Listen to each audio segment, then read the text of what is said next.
Oh, it's been said a bard's life can often be a hard life, or hill and dale to rove and always move from town to town. And some folk have inquired if ever we grow tired of ranging all around the world and never settling down. But one should be a little wary of remaining stationary, 'cause comfortable is lovely, but it's not the way we grow.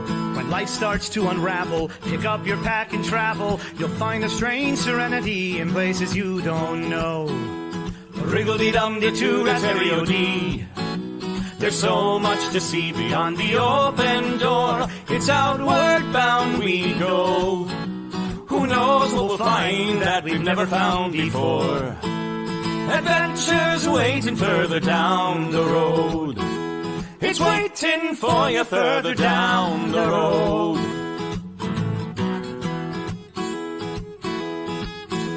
You've got no map for showing which direction you are going. But why start on a journey if you know where it will end? And once you recognize, to anticipate surprise, you'll relish every twist and turn that lies around the bend.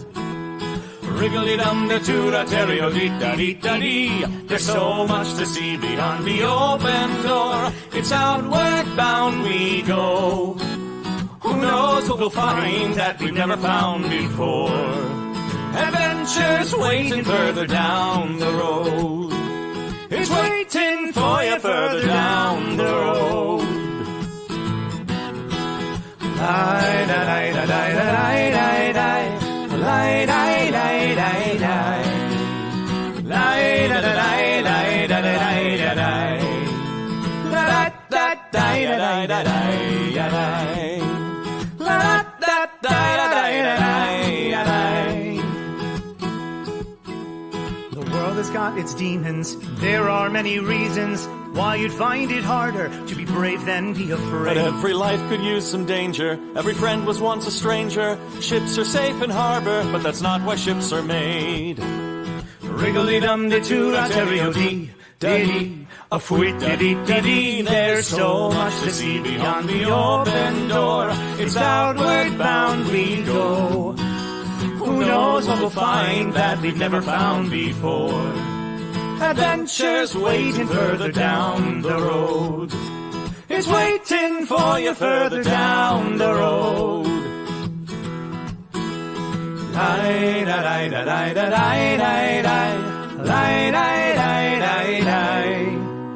Lie-da-lie-da-lie-da-lie-da-lie. Da-da-da-da-da-da-da-da-da. Adventures waiting further down the road.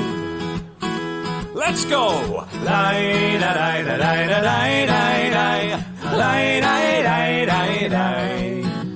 Lie-da-lie-da-lie-da-lie-da-lie. La-da-da-da-da-da-da-da-da. La-da-da-da-da-da-da-da-da.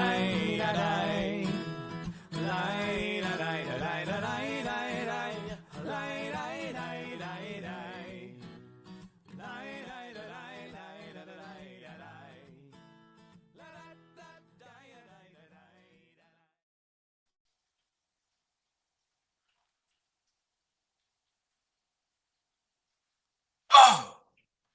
Hello. I did not see you there. Welcome to Nat 21 Adventures, where your favorite Renaissance festival and sideshow performers come together to play some totally righteous D&D action. We are brought to you tonight by Destination D&D, an offshoot of Ren Adventure Tours, where Dungeon Master and world-renowned jester and juggler Paolo Garbanzo and friends like myself take you on adventurous tours to mystical lands to play D&D, such as in New Orleans this November, which doubles as Magecraft's creepy vampire garden district, or next July at Muncaster Castle in the Lake District of England. Go to Destination D&D for more information and to sign up. Tonight, we bring you the epic third-part finale of our two-part adventure in Mystmor, a new land heretofore undiscovered on the planet of Urt. Our intrepid mer venturers are facing off against a threat to the very existence of New York City, the kingdom of Mermablandia, and the entire island. Here now, joining us in this game, we have Mab Just Mab, Z Goes Meep, Lady Prudence, and me, your friendly neighborhood Shakespeare, and our newest guest GM, Justin Cluckin, as we give you that beautiful Nat 21 footage. Take it, Justin. Oh no, it's green screened. Oh well. All right. So to recap, last session the players consoled Arden after Rose's untimely demise. That's what we're doing right now, right? The recap. Yeah! Okay. It's just me and you, so I didn't know. I don't know why I'm still here. This is amazing. Now we're almost all here. There we go. All right, party on, Wayne. Okay. All right. So the players consoled Arden after Rose's untimely demise. As they were consoling Arden, they happened to notice a journal in Rose's hand. They picked up that journal and searched through it a little bit and found that it confirmed Arden's theories about the Sundari ancient ruins and the Sundari Codex. They consulted the Council of Elders from there, since that's the only ones outside of Rosa that would know anything more about this. They learned about the secret passage through the library that would take them down into the ancient ruins. They harassed an armory clerk for a little longer than he was comfortable with. They finally went down into the library and found the catacombs that led them through to the 56 cables that led them down to the modem wall. They used their bodies as a conduit for the electricity, which, believe it or not, seemed to work. And then they rode on the line down to the halls of Napster. Once they were in the halls of Napster, they found the Sundari Codex and started to transfer it out of the cave. But as they were doing so, thralls emerged from the ground, and one, as Sib saw with her keen eye, one larger thrall began to grab Brew and pull her back into a cave, or a hole, rather. And that is where we start tonight. So we will run quickly into that. Let's do, why don't we go ahead and roll initiative and see marching order here.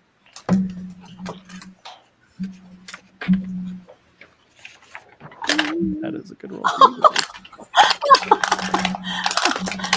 I threw a bunch of dice in my dice tower and it blocked them all. Oh no! It's just a little blockage. Have some fiber. You had one job, Dice Tower. I threw a lot of dice in there last night, so yeah.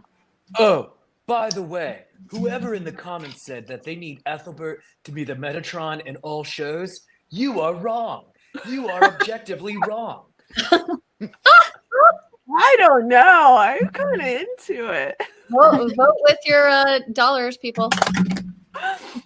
Yeah, if you want that to happen and me to wear a crop top chainmail shirt, you're going to need to spend a lot more money on Patreon. Yeah. I like where this is going, though. It's what the people want. If we raise enough, will you get a real Chainmail top top? Yeah. If you wanna buy me, dear patrons, dear Patreon saints, and viewers of the show, a chainmail crop top shirt to go on this body, you just need to find me and send it to Mab's house. I like the sound of that. I would certainly apply. All right, so what did everybody get for initiative? Nightmare 19. fuel, thank you. Oh, I have a 10. 11. 12. Oh, I don't feel so bad. Yeah. I got a 19. Wow. Mermab, were you the 12 or was Brew the 12? Bruise the 12. 12. Okay.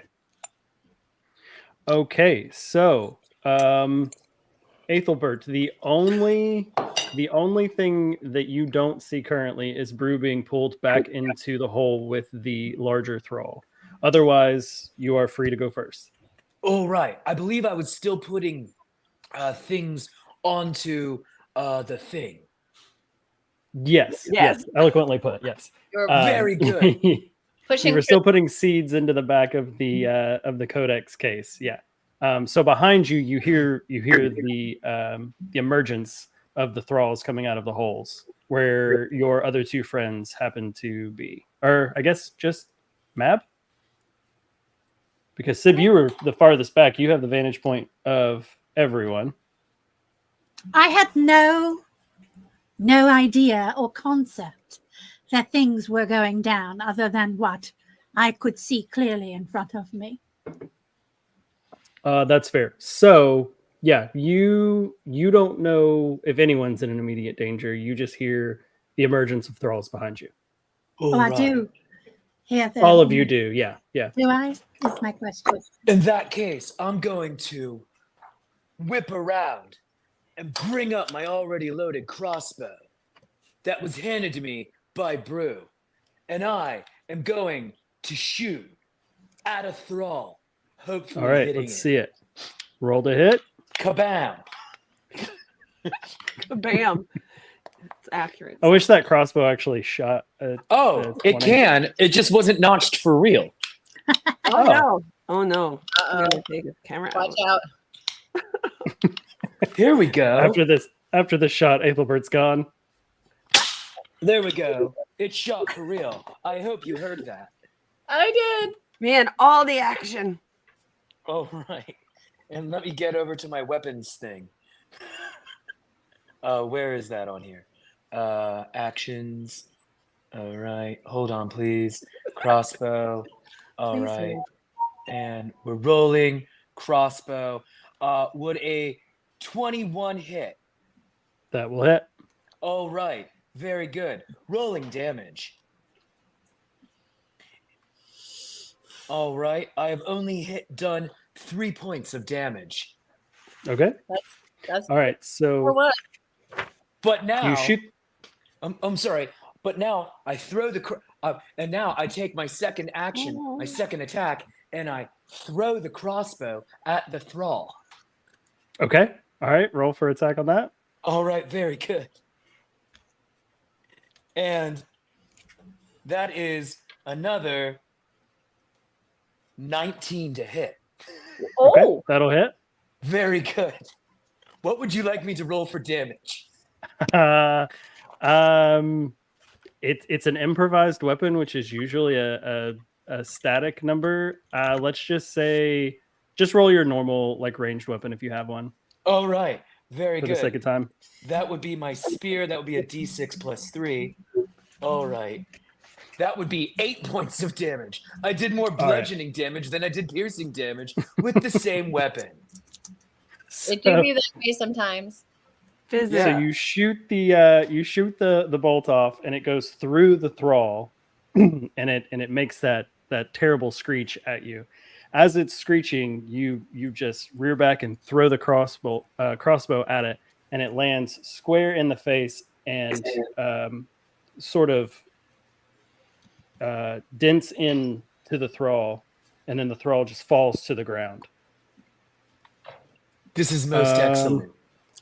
Who is You next? let go That of would my be- friend. You don't know that your friend is grabbed yet. Oh, never mind. Stop being a bad guy and come over to the way of righteousness. So Brew, it is your turn. You are currently grappled by the larger thrall. All right. Well, I have the cantrip Sacred Flame, so I'm gonna which I can cast at will. So I'm gonna wiggle around until I can say "Flame on," and then Maybe Hotman. Flamey yo. and which he'll take 1d8 damage unless he beats a dex throw of 13. All right, let's see. Ooh, he does not. Hey, that's right. May the light of Dolly descend upon you for 7 points of damage. Okay. Does that only hit the guy that was that had his arms around you? Oh, right. It flame-like radiance descends like the radiance of our Savior Dolly Parton. Descends on a creature that I can see within range of 60 feet. So it looks like I can only hit one creature. Yeah. Okay. Yeah. All right. So the one that was holding on to you as you radiate with the light of Dolly, it actually seems to take more damage than what you gave it. Oh! You see it sort of singe the edges, and where his hands were, they sort of like kind of shrink in where it was. He lets out this painful screech and lets go of you, and then goes back into the hole and kind of caves it in behind him. That leads us to Mermap. I would like to take this opportunity to set everything on fire. Ooh, that's right. Fire seems to work real well on these guys. I would like to take this moment to practice a little burning hands. All right, let's do it. Which is a 15-foot cone, wide cone, right? Mm-hmm. What is it? The end, it's 15 feet wide? Mm-hmm. Target. Yeah, you can hit. There's 3 thralls that have emerged. You can easily hit all 3 of them. I would like very much. Okay, is that a saving throw? All. I will look that up for you. Please hold. Thank you for holding.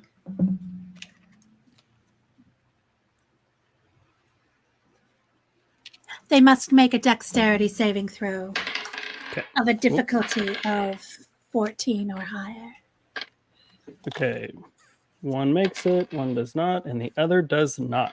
Okay. Well, they still take half damage. Yeah, what's that damage? Woohoo! 7, that's 13. So they'll take 6. 13 or 6.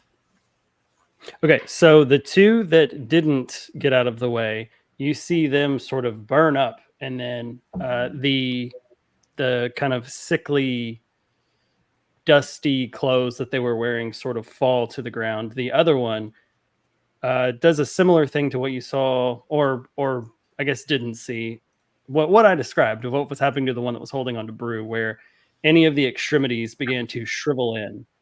This one makes sort of a ghastly sound at you, and then it's actually going to charge at probably Ethelbert, since he's more than likely the closest.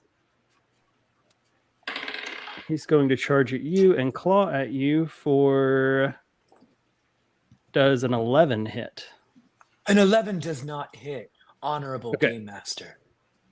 So because where his claws would be seem to no longer be there, he kind of misses completely. He'll do the same thing with the other one. That one's not going to hit either, and misjudges both of them. So he kind of, fiercely swipes at you with no landing. That will bring us to Sib. How they're close enough, generally, right? At this point, the room's not crazy big. I think I said it was maybe 60 feet in total last time. So I'd say you're about 30 feet, within 30 feet. Cool.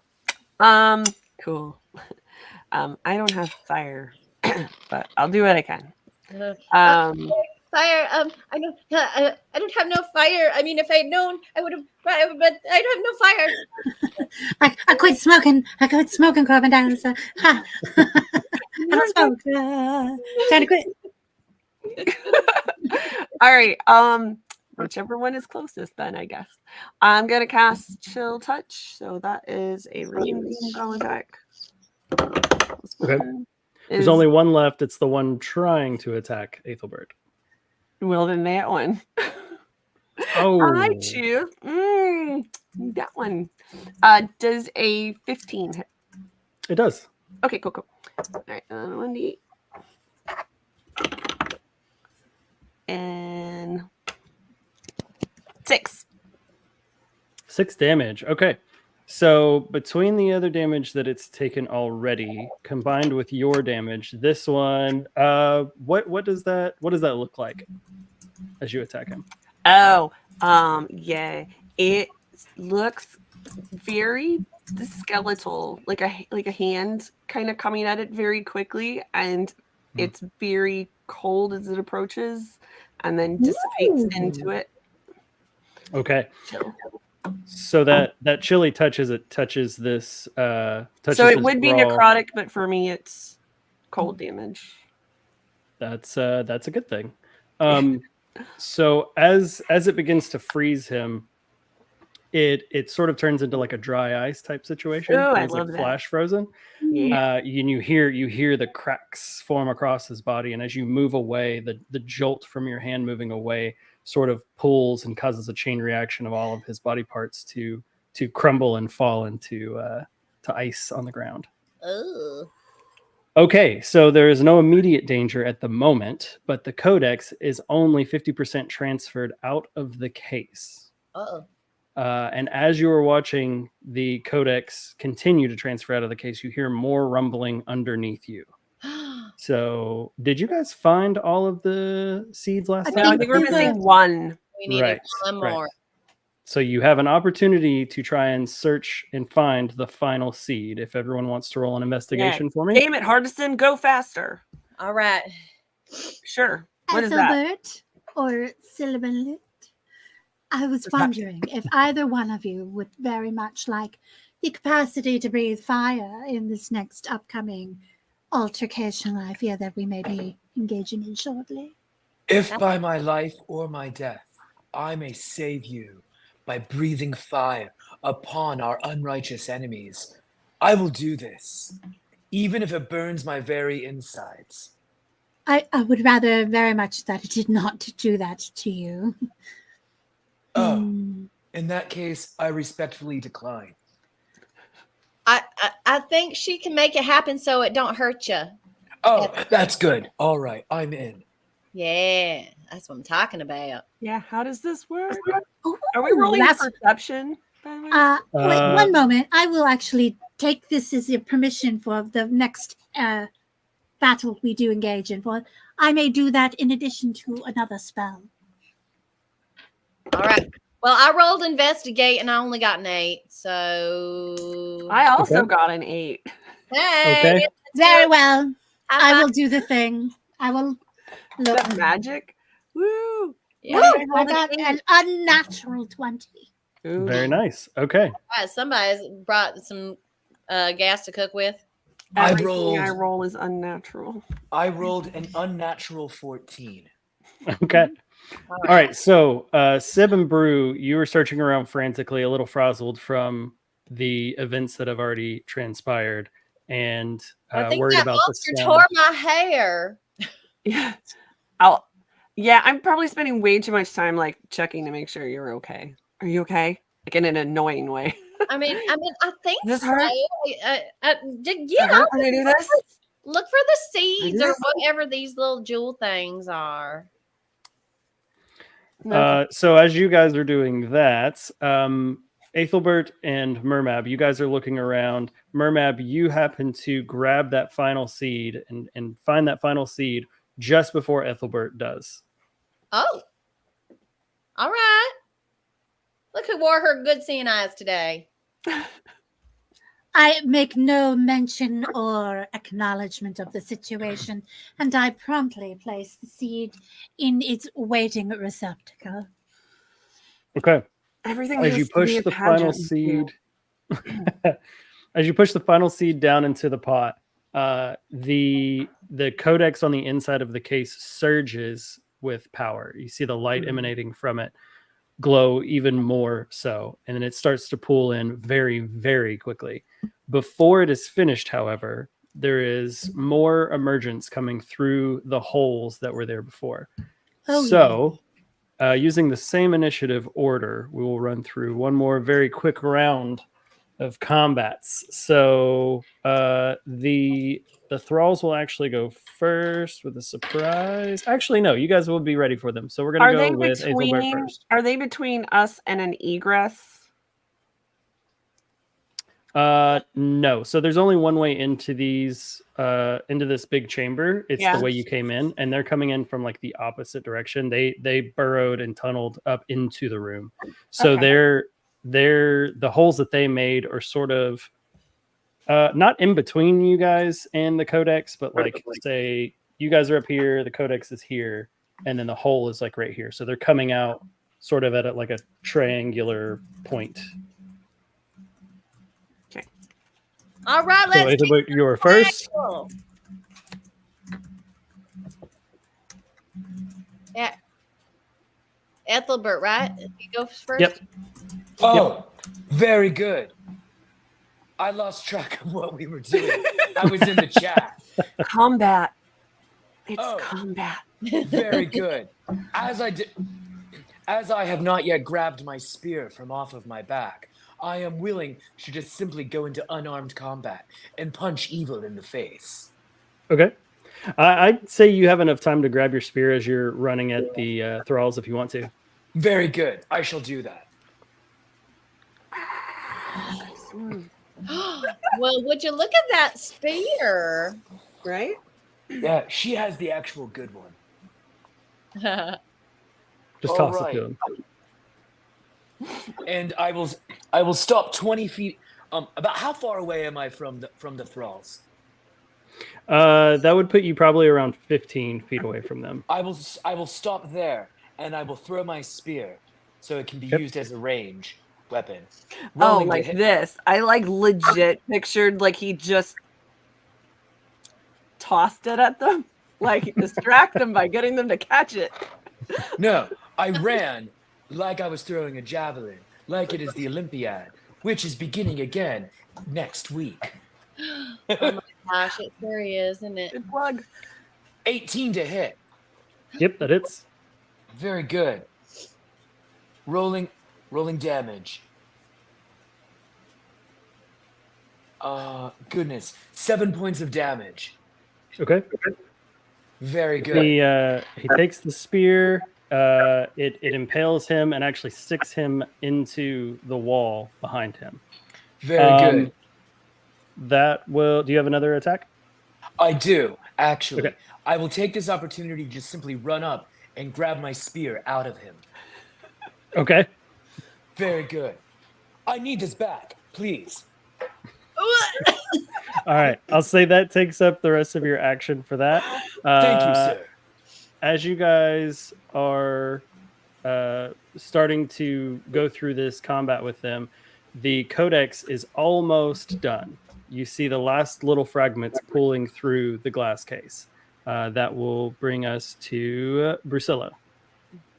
All right. Well, Sacred Flame worked so well the last time. I'm just about going to do it again. And this time my incantation words are, you see those who set your world on fire, tie them up with burning wire. You'll get your sweet solace someday, Jolene. They have to make a dex save of 13. Oh, right. Okay, that's a fail. Is it just one? I think I can only just do it once. One action. Yeah. So that is a failure on that. What's the damage? Delightful. All right. The damage that time is a 4. Okay. Again, it does more damage than you think it will, and it actually burns up the one that Ethelbert was fighting. Ooh, fancy. Well, all right. So now you see that the codex is done. Let's see. The thrall closest to, well, they're all close to Ethelbert at this point because he's the closest to them. But the one closest to him, there's one next to him, and then there's one behind that. It notices the codex materializing onto the plate, and it is making a dash for the codex. That will bring us to Mermap. I burn him. Okay. What I do intend to say is I would like to take this opportunity to set him on fire. Set him Very well. ablaze. In what way should I burn this one? So many choices. Help me visualize this space. If I do the cone of attack, would I be damaging anyone or anything that I choose not to? Yes. So there's more than 15 feet of space between the two thralls that are left. So you could hit the thrall that's making a dash for the codex, or you could hit the thrall and Ethelbert behind. I will be doing Scorching Ray. Okay. Pew, pew. It's like fire lasers from my fingertips, and I can create 3 rays and hurl them at targets. Range is 120 feet. Mermab, if we ever survive this, would you be ever able to put those onto the tops of sharks' heads? Only if I'm riding on top of the shark's head. This is most excellent. So I will be rolling 3 attack rolls now. Okay. Well, I'll do one and then the other. I'm assuming an 8 doesn't hit. Oh wait, It does not. what about a 12? The 12 does. Okay, yes, because I forgot to do the I modifier. was like, are you just picking numbers? I want to do that. There's a modifier that you roll when you do a spell attack. I forgot to include that. Oh, and you get a +5 from Johnny O. Why, thank you. I would take the 5 damage plus 2d6, I believe it is. +5 damage on Mermab's attack is what Yo gave you. Oh, that's So nice. 8, that's 13 damage to the one Okay. approaching. The one that's approaching, you send out the flames, and as it hits the thrall, almost immediately it starts to burn and melt. The thrall and the clothes and all. Oh, it's so beautiful. Rather abruptly. It's smoldering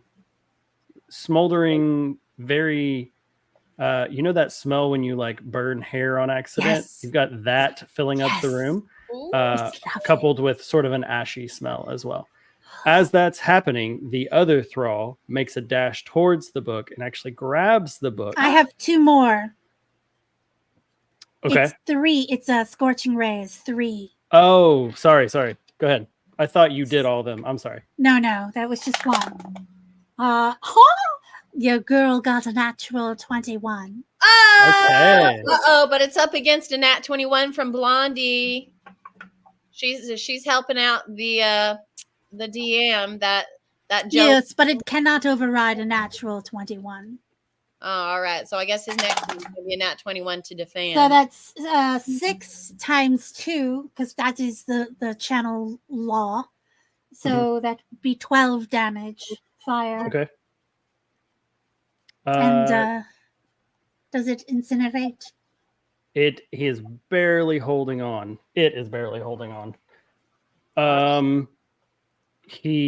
So he makes it to the book, and as you kind of scorch him down, it's really just like one hand grabbing at the book at the moment. Oh no. I would like to use my 3rd Scorching Ray. Right. Yep. Go ahead. The DM gets that nat 21 this time. That I will allow, for I have rolled a 2. Oh, Ouch. Okay. So the third one, you kind of miscalculate the rest of the body that's available, and that misses. So the hand grabs the book and sort of slumps and pulls it down to the ground, and is kind of crawling back with just like one little part of the body. Who would be next? So in between, so as it is coming to your turn, you see 3 more thralls emerge from the hole and start. They're not out of the hole yet, but they are coming towards you guys. So now it is your turn. Okay. Can I use a bonus action? Sure. I would like to give Ethelbert Merman the ability to breathe fire. Okay. that's pretty nice. All right, Sid, what you got? Freaky. So the guy, he's still alive, but just barely holding on to the book. Yeah, there's like 25% of the body left. It's basically this, Well then I from just the neck grabbed the book. down and the arm. Okay. I grabbed the book. It has a death grip on the book, so you grab the book and the remains of the thrall. That's fine. Okay. All right, you have the book. Aesthetic. You have the book. Do you want to make hanging off of it? Do you want to make like an athletics check or anything to try and pull him off of it, or you're just fine with it No, dangling? right. I'm not worried about it. I can pull him off later. Okay. This is the way. He still has a face. Is the face alive? I mean, yeah. It can bite you. Okay, fine. Okay. Shocking grasp him. Okay. Yeah. Okay. Yeah, that's fine. It's very. I've never read the spell description before. It's very like Star Wars Palpatine-esque. Let's see it. I want you to paint us a word picture. Okay. It's only a 1d8. That's fine. Okay. All right. So there I am. I pick up the book, half a guy. So I reach round, grab the guy, and then electricity just starts to arc off my hand and around him. Yeah, it's gonna be cool. Just go around frying him. Love it. Do it. He said it. I know, right? Oh, and an 8. 8 to hit? No, Advantage. it should not. I don't. Damage. Okay. I don't think I It have just to roll works? it. I have advantage. Sorry, I do have to get advantage if they're wearing armor, which I'm guessing he's not. All right. But you already have an advantage. Is it a saving throw or a hit, or is it? All right. It is a tiny words, is what it is, my friend. Who made these so tiny? It's a spell, regular spell attack. Okay, which is 17. Yeah, that'll do it. And an 8. Okay. Yeah, he was barely hanging on, so that. that So now I have a sends- book minus part of a guy. Yeah. That sends Disappointing. lightning coursing through the body. It kind of shakes and then falls to the ground and shakes until it stops. So you have the book. You have the book, but there are thralls emerging. So now we will speed up. Not really in combat, but you guys need to keep the book away from the thralls that are that are running after you. I stick it down my bra. Okay, it's big. It's like Why is it so big? codex, man. That's what she said. Okay, so if anybody's casting spells, you got to pass it off. All right. This is like a big, thick, heavy tome, like a textbook. Ugh, Mage hand might come in very handy around this I time. feel like it's a weapon. Oh, yeah. Improvised weapon. Like your weapon at this point. All right, All right, so now we're playing keep away. yep. What are you doing? The thralls are getting closer and closer. You got to make some snap decisions. I go further and further. Whatever the furthest away from them I can. That's where I. Right. You'll be back the way you came. Yeah, can The we only- make it back to the door in the gondola? Yep. Oh, So you start running. Let's do some either athletics or acrobatics checks for you guys, oh, good. whichever you prefer. 16. You are asking quite a lot. Very well. I will do, I guess, athletics or something. Whoa, I did not do poorly. I rolled a 16. I mean, we're fish. It Okay. might be slippery. Brew and Ethelbert, what you got? 24. Okay. And so let's see. Athletics. Well, I'm just at an 11. Okay. You guys are as you guys are running away, you're making some pretty good distance between them, but Brew is starting to slack a little bit behind. And I'll say that the thralls are kind of catching up to you guys. They're about 5 feet behind Drusilla, who is about 10 feet away from you guys. Bart, grab Brew, and then I cast Fog Cloud. Ooh. At And can the I thrall. throw some more? My Sacred Flame is a cantrip. Can I just throw like the one that's closest to me? Set it on fire. Sure. You're tossing it over your shoulder. A little pew pew. I'm also Uh, Fire now. firebolting it over my shoulder with little I'll concern. say you'll roll that with disadvantage since you are running while you're doing it. All right. Well, Sacred Flame, it's they get a dex save. Oh, right. So we'll give them advantage. It's 13. Ugh, those were all very high numbers. Let's do the last one. Yeah. So you kind of miss them as you're throwing. Yeah. Did somebody give you a +5 to some I of got that? We I got a negate. +5. Does that count as a -5 for the Yeah. for the baddies? We'll negate it in this situation. So that was yeah, we'll say that it hits the middle one. So he gets hit and he starts to fall back a little bit. Nice. He takes 6 points of damage or whatever that means since it's radiant. Okay. damage. Okay, yeah. So you see that one sort of stumble and fall. Now it's just the two chasing you guys. May All I right, so burn them? you yeah, you could try. You make it to the cage. You make it back to the ferry ride thing. I would like to build a bonfire magically in the doorway as a way to block them from approaching any further. Okay, now let's say you three make it. Let's see if Drusilla makes it. Okay, Drusilla will not do just that. makes it. Yeah, I will not Just do makes that. it. So you until can she's- throw the bonfire right as she makes it in. Come on, just a little bit closer. I'm Really, coming. you? I'm coming. I got these short little legs. This might Bonfire's be a 3.5 instantaneous, thing, but right? as sorcerers, don't we automatically get spell sculpt? Is that not a thing anymore? I do know now what that is. But I would like to sit there and watch them burn as they run themselves recklessly into the flames, trying to catch Okay. us.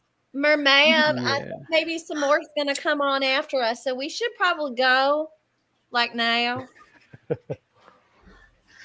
All right, you're back in the cage. The bonfire instantaneously appears between the cage and the thralls, and as they are starting to grab at the cage, they hit the eruption of the bonfire and they start to scream in agony as they slowly start to melt into it.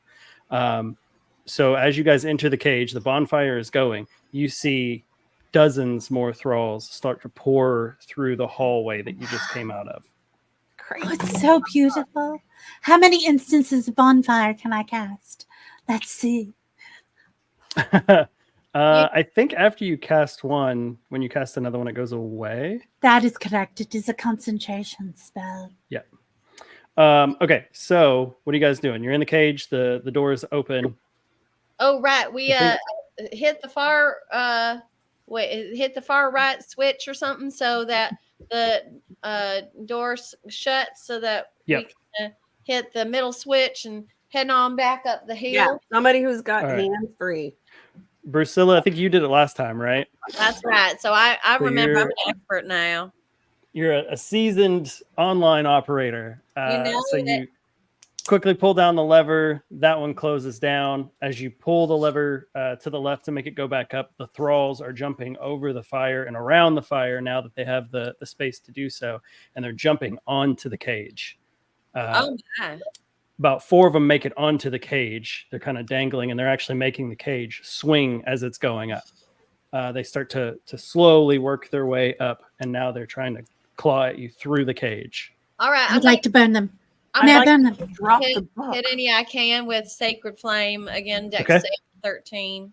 Cool. You hit 1. Yep. You hit 1. All right. So that's 1 that you hit and it falls off of the cage. Yes. You actually see that when he falls, he actually grabs onto the legs of another one. Ooh. So he's sort of dangling with the other one. So he's not gone. He's just kind of off of the cage at the moment. Merman, what Please. you got? Burn them. I would like to burn them all. Please. As many as I may. Oh, Okay. so many fires. So many fires. This is amazing. I would like to pull out my little firebox and start a flame and then use my cantrip to control this non-magic flame, to burn the little hands of the ones holding on, so they fall. Screaming. All right. So is that an attack or is that a save? It's a cantrip. I'm just controlling the flames. I'm moving the flames around. Okay. I will roll for them to. I can create try and simple dodge. shapes, and in this case, move the shapes to be like little hands, smacking their little hands, little fire hands, licking others. You catch one of them off guard, and it doesn't realize what you're doing, and it burns through their hands and they fall off. The other one sees what's happening and sort of dodges as you're doing that, but he's a little preoccupied, so he's not trying to attack you guys. Ethelbert and Sib, you guys want to do anything? Yeah. I would also like to get in on this fire action. Okay. Oh, well then I'm getting the heck out of your way.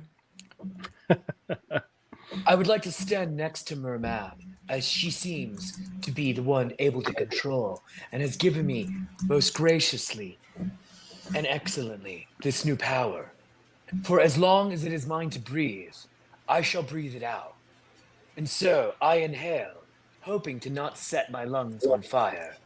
And then, shouting the word, fire, I breathe it out. Fire! Okay. That's basically how it works.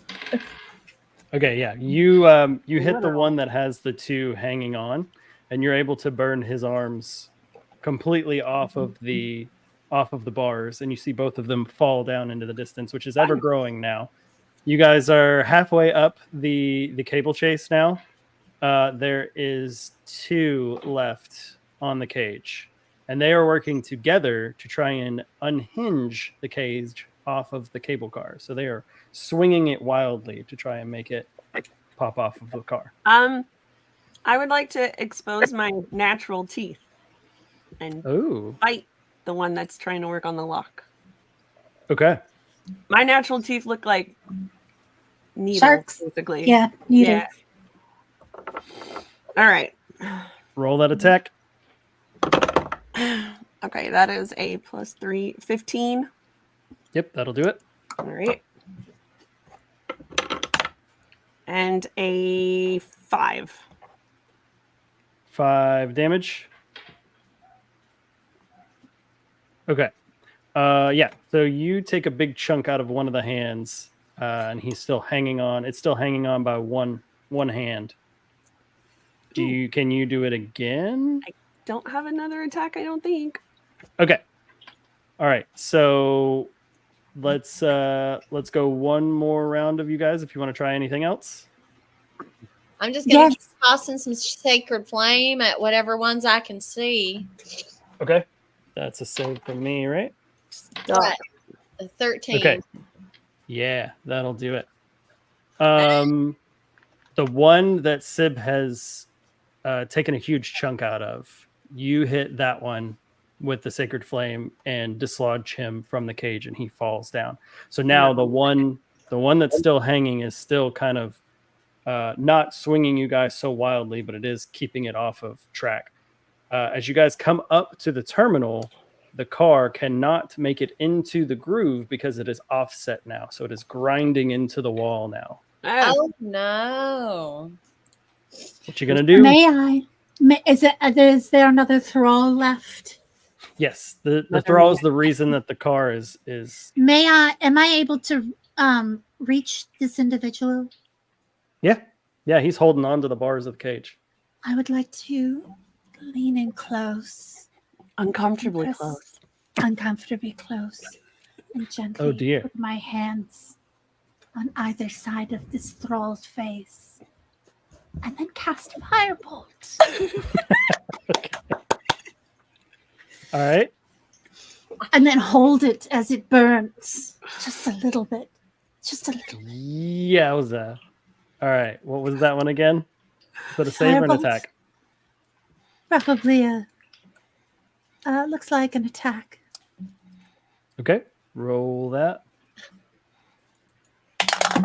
Crit for Mab. Crit. Oh. Thank you, Johnny. I rolled very well as well, but it wasn't a nat 21. But thank you. So that would be double damage of 10. I rolled a 10. So 20? 20 damage right there. You know that scene in Game of Thrones, spoilers if anyone hasn't seen this part, where they put the molten crown on? So there's a scene where they put a molten crown on a guy's head and it melts his head in. That's essentially what Matt is doing to this guy. She melts his head in and its head in, and as its head kind of sinks down into the rest of its body, you see the grip sort of loosen and then go limp, and it falls down. As he falls, go ahead. Oh, I am just certainly happy that all of these enemy foe are just computer generated automatons and not other characters that have their own families to go home to. No, they're okay. They're fine. They had families before the necromancer. Yeah, the thrall part is already kind of eradicated. Right. Yeah. Now they're not suffering anymore. So as that one falls, the cage sort of swings back down to equilibrium, and then the grinding stops and it shudders its way back into the terminal. So you guys are back inside of the modem wall room that you came into. Thanks for being epic, Your Highness. What's that? That was amazing. Oh. I don't get opportunities like that very often. Okay, so I think Arden's with you guys, right? Yeah, we forgot about Arden. I don't know. Yeah, I think Arden was with you guys. He's standing slightly off screen, just like he's like, I'm here too. I think he took a back seat for most of this, though. Yeah, I think he was just behind you guys. He's catatonic. He's having a day. Yeah, let the magic users handle it. What does thrall taste like? Ashy and like a little bit like rye bread. It's weird. I'm not gonna say I don't like it. I'm not gonna say it's my favorite though. But 4 out of 10 would have it again. Yeah, I mean, I'm hungry. All right, so the you guys make it in here. The wall is open. The cage is open from where you guys came in. It is closed on the other side. You do start to hear the scraping of claws coming closer to you guys, and then you start to hear the cage rattle on the other side. Is it just and me, then or these guys absolutely relentless? The light that was coming through the cage is starting to dim by the mass of thralls that are trying to get through this cage, and then the sound becomes unbearable of all the screeches of these thralls trying to come through. The cage made of metal? Yes. Can I shocking grasp the cage? Yeah, you can. Well, the rest of us. Well, I assume we're out of it, right? Because you guys got out of it. You're in the modem room. Yeah. Oh, all right. All right. Plus 3 is 15 again. Same roll. Okay. What does it take to hit a cage? It just hits. Oh no, I missed it. Oh, wrong one. Wait, no. What am I doing? Oh, right. Shocking grasp was D8. 6. It's enough to electrify the cage, and it zaps them sort of like a bug zapper would to the bugs that fly into the light. It shakes a few off, so you see specks of light come through again, and then it slowly closes that light up with more thralls trying. I mean, I can do this all day. Think of it like an ant. Yeah, you can. You certainly can. It's gonna get exhausting. All right, think of like an ant swarm, like a bug swarm. How about I'll just keep that up until we have a better plan. Okay. I do have inquiry. Is it fire? Brew, do you also have inquiry? Well, don't we have this here book now? That is my inquiry as well. Right. What is the next step in this? Do we just sit continually to set these poor fools aflame? Well, I think if we defeat the necromancer, then is it one of those things where if we kill him, then all his creations will just drop dead? As you say that, Arden kind of snaps out of his haze, and he Ironically. kind of looks at you, and says, "Ah, yes, right, the codex. You've got the codex now. May I have a look at it?" I'm still Certainly. shocked in a cage. By all means, take all the time you need. Right. Well, yeah, I gingerly reach into Sib's shirt and try to take it back. Right. Like I'm walking around, it's like this big. in there. There you go. Here, Like just using Yellow Pages as body armor. Right. give it a little wiggle to get it out of there. She's a little sweaty now. Okay. So I'm you a hand the book fish. to I don't Arden. sweat. I glisten. Let's see how long it takes him to find it. Oh, snap. Okay, he finds it relatively quickly. As he's kind of searching through, furiously flipping through the pages, he's looking for, seems to be something specific. He looks like he's on a mission. As that's happening, though, he is taking a little bit of time, and the thralls are starting to bend just by sheer numbers. They're starting to bend the bars of the cage. Oh, You that's hear the very eerie sound of just creaking metal as they start to pry at these cage walls. And then he goes, I found it. All right. So here, the ethereal severance spell. This spell, yes, it sounds like this will do it. So let's get out of here and we can look at these spells a little bit more closely and see what we need to do. Yeah, wasn't there a place up on the other side of these catacombs where we like had locked ourselves in or something? Yes, it was the entrance from the library. All right, thanks for remembering, Arden. Let's go up like there maybe and buy ourselves a little bit of time. Does that make sense?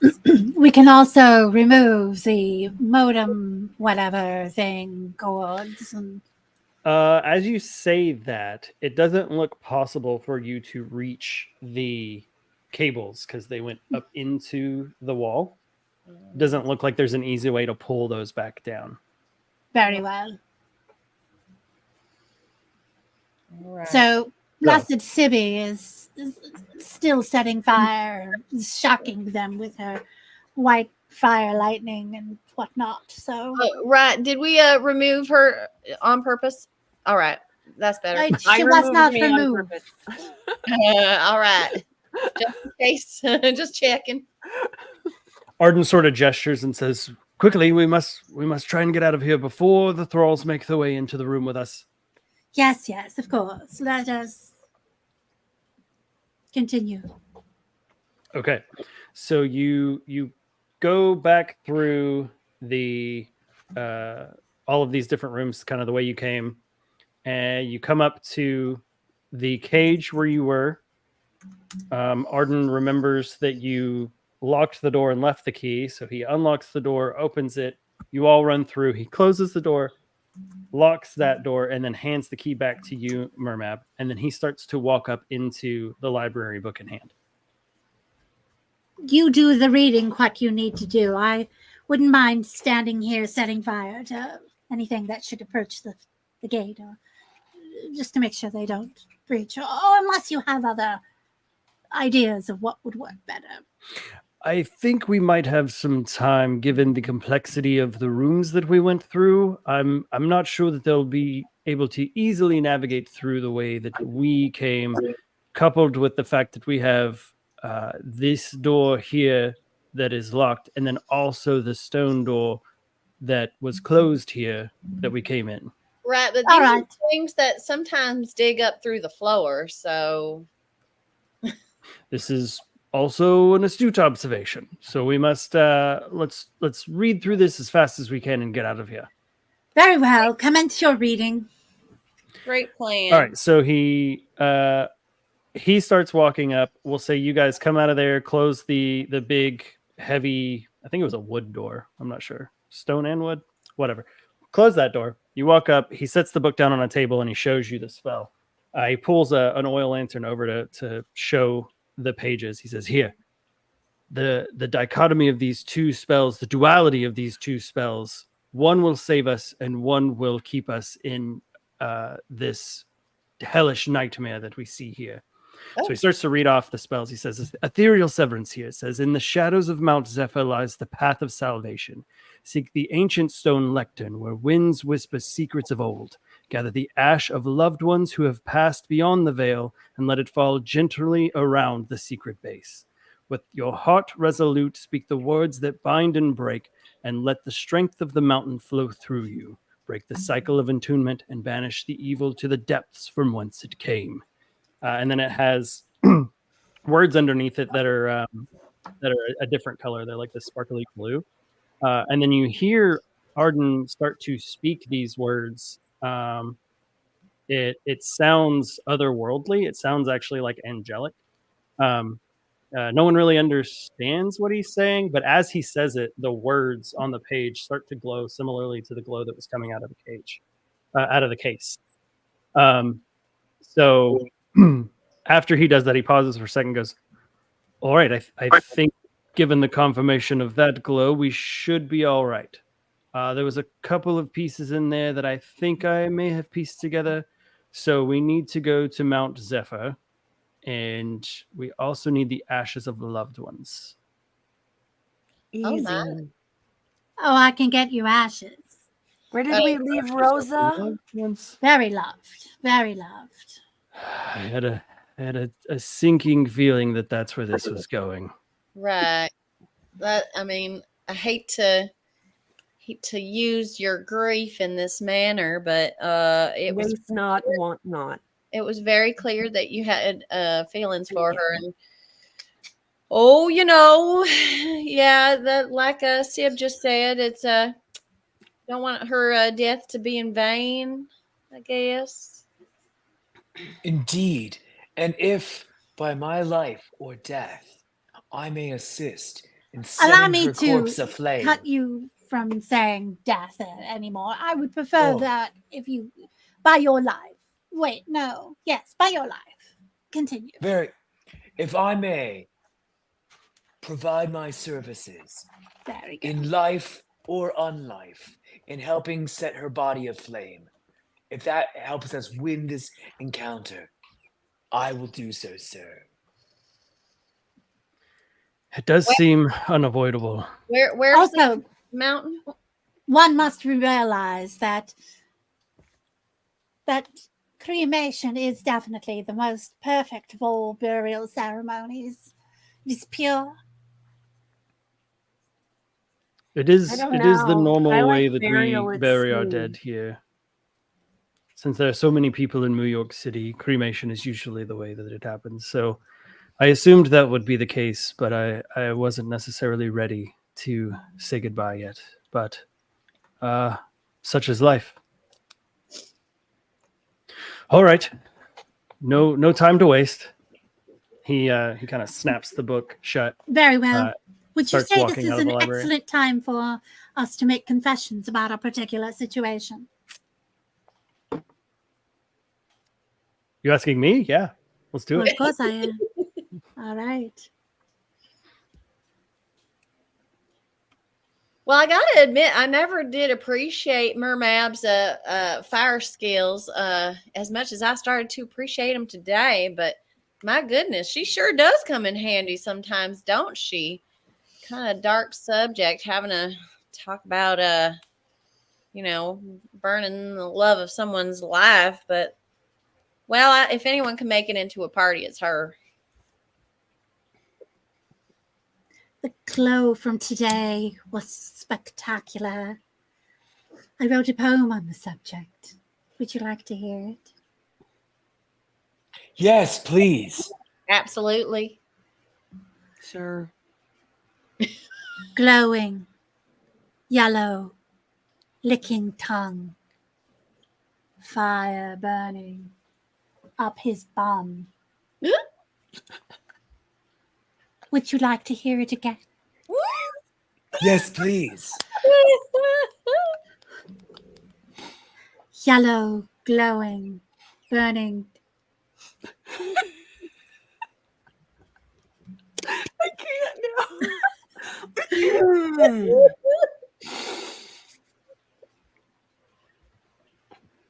I can breathe fire.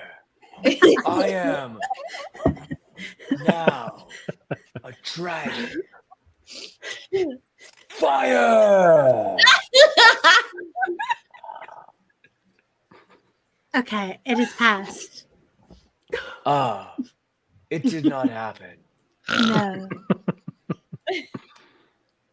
I understand. It's been some days. 1 week. I know. I have 1 week. I know I make fun of my cousin, but I don't know. Sometimes she's pretty awesome. But now I have a Zen question for you. How does a fish walk up a mountain? Oh, it's gonna be painful. I'm not sure how a fish walks up a mountain, but I'll walk up it just fine. We'll we can go get supplies from my friend Birch. He'll help us out. We'll see what he can do for you fish people. Well, here at the halfway point of the show, we would like to thank all of you for watching, for spending channel points on the show, for liking, subscribing, and we invite any of you who aren't already to become a Patreon saint at patreon.com/nat21adventures. Patreon saints get all sorts of bonus feats during the show, such as the ability to throw down advantages, disadvantages, nat 21s, or even natural ones during the game to influence our players. And Grand Patreon Saints get their own Saints game, led by our own player characters.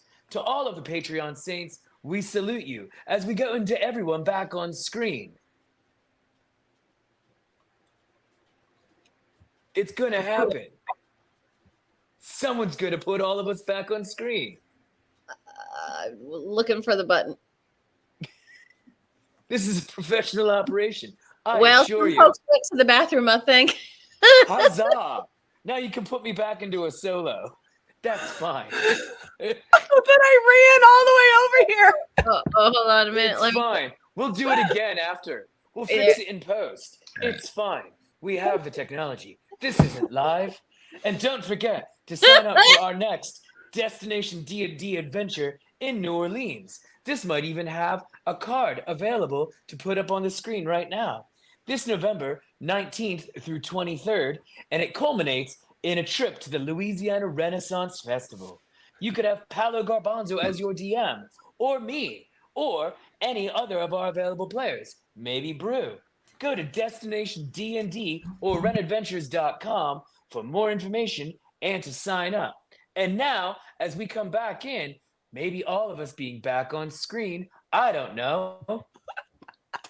There we are. Once again, we salute all of you here. Huzzah! Huzzah! And don't forget to go do your shopping at mabsmercantile.com or at tabletoptees.com or at ladyprudence.bandcamp.com or at shakespeareapproves.bandcamp.com or at nat21adventures.com to shop our merch shop. But now, GM Justin Cluckin, are we ready for the game once again? We are. Fantastic. Let us do the thing. Oh. Now I'm just playing around. I found some buttons, y'all. Oh no. She's become sentient in the program. So whoever She knows too much. So whoever snorted Evelyn Evermore gave a +10. Oh, it's Hello. Hello. Evelyn That would likes be all brilliant. the funny sounds I make. Here Okay. for it, darling. So as you guys walk out of the library, Oh yeah, also go to hopthetroll.bandcamp.com. Oh, yeah. Hey. Yeah, Lots do of that as Bandcamps. well. Yes. Yeah, as you guys are walking out of the library, you hear Arden mumble something about Hob the troll, and then he says, "All right, let's go to the base of the mountain here." So he walks you guys through the western side, the western gates of New York City, where you haven't gone through yet. So New York City sits at the base of the mountain. Do we have the ashes already? Oh, right. So forgot about that part. Good eye. Jordan, but aren't we forgetting something? Yes, Jordan, I suppose we could burn you as a loved one, but I think we should probably start with one who's already. I mean, I'm somewhat fond of him, but I don't know if that counts. I'm not sure how you would finish the spell if I'm gone. If by my immolation I may support this party, I shall indeed. I will cut off my left arm, for it is the one I use least, and burn it for you. Very well. We will keep that as a second option. Let us repeat. Thank you. We'd miss it. It is a very good arm. All right. Well, let's go find your dead lady love, hun, and scrape up some ashes. Right. That is the plan, I suppose.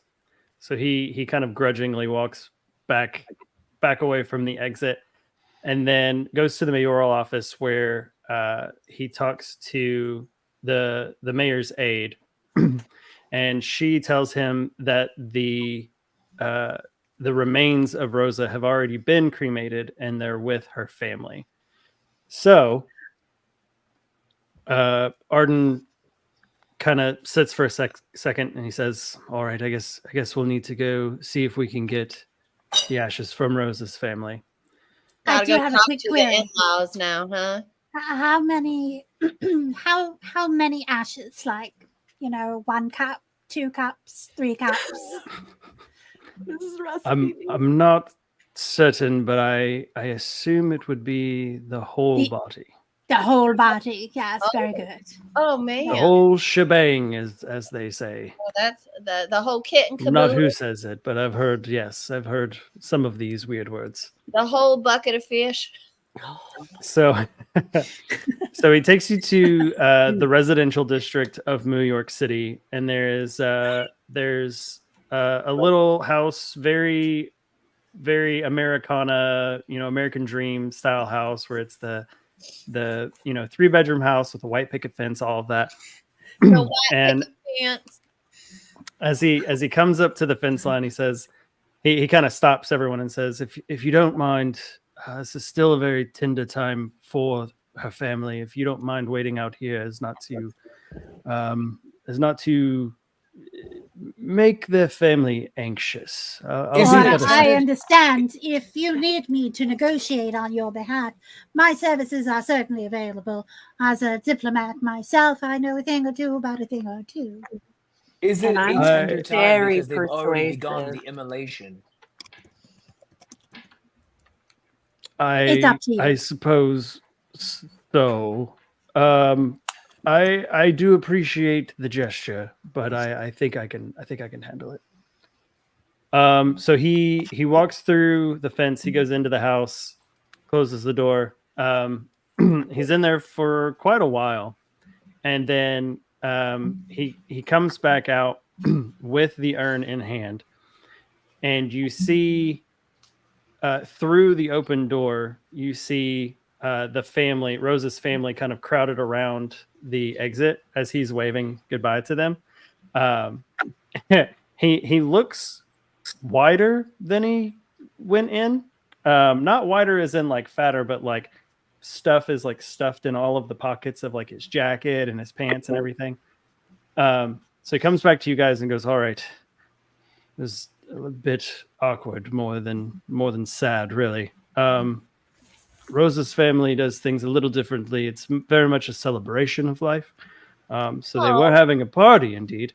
They had a lot of food, so I think we're good on that." And he starts to pull out just like rolled up packages of like sandwiches and meats and all these things, and that's what was making like the hefty weight of his body. Did they give any just starts cookies? handing things off. Let's see. Opens up the inside of his coat and pulls out like literally half a dozen cookies and hands those to you. Oh, thank you. Would it be appropriate, honorable history man, for me to go and offer hugs to the bereaved?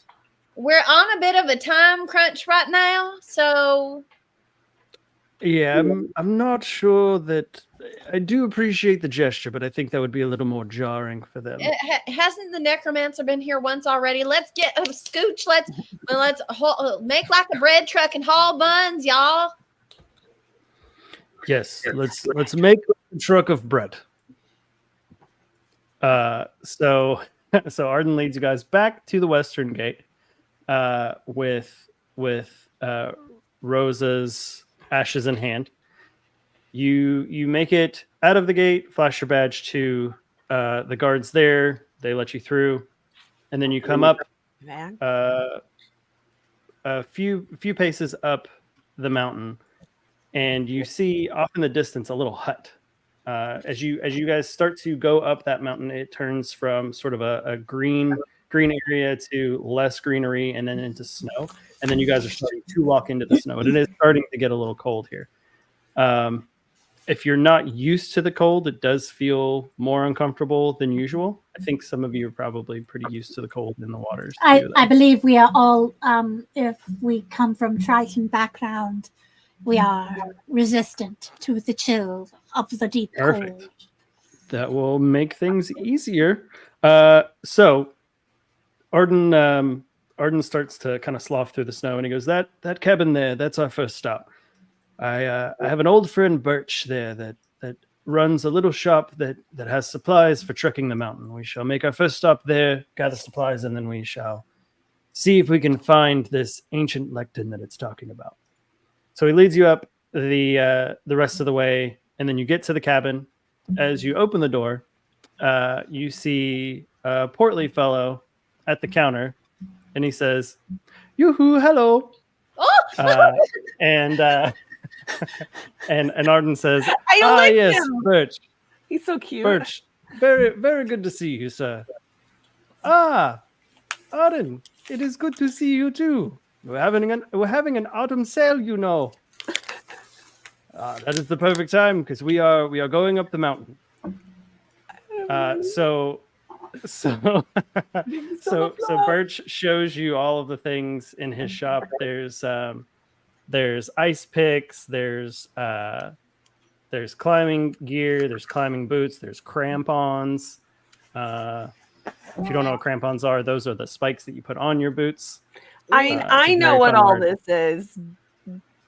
Does a fish know what all this is? I don't know if you guys know what this is or not, but Arden seems to buy 5 of everything.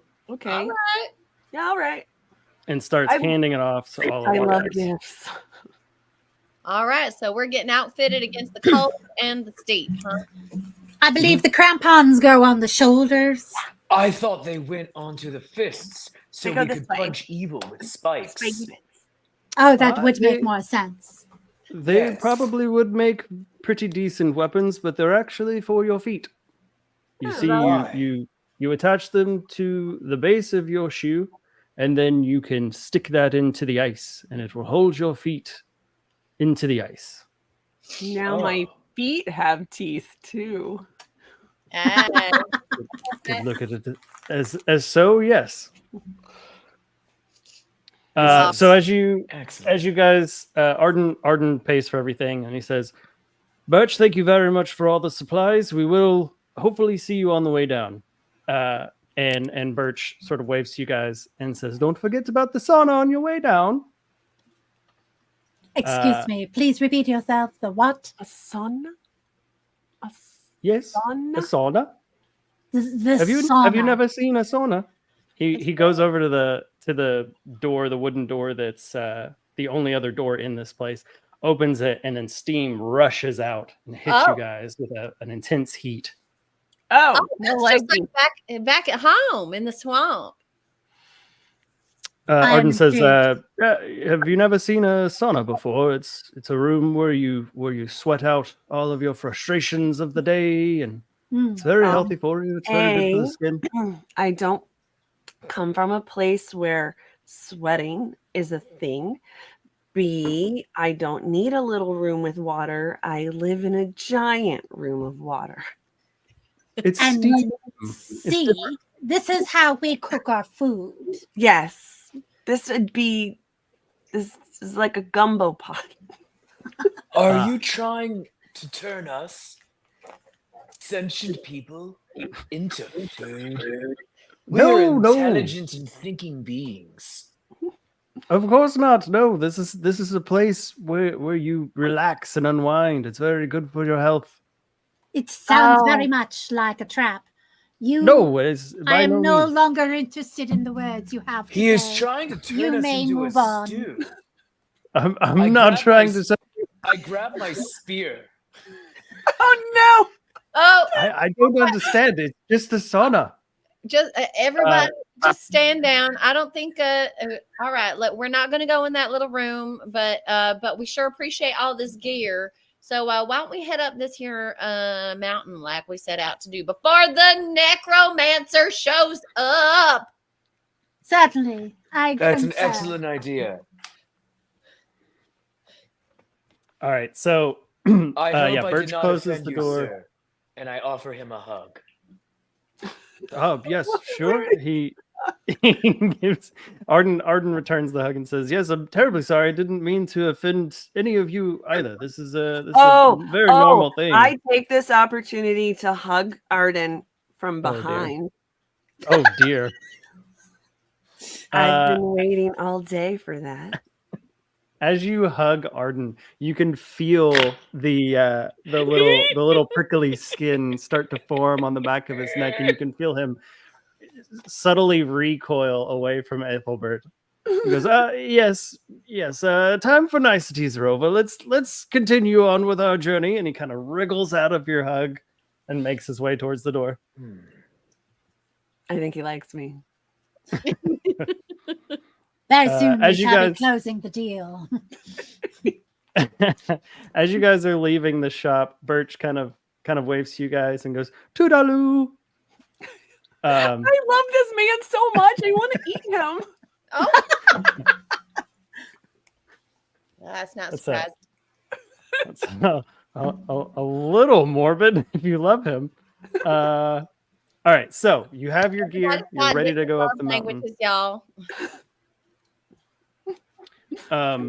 The book does give Arden a little bit to go on, and he thinks he knows the way.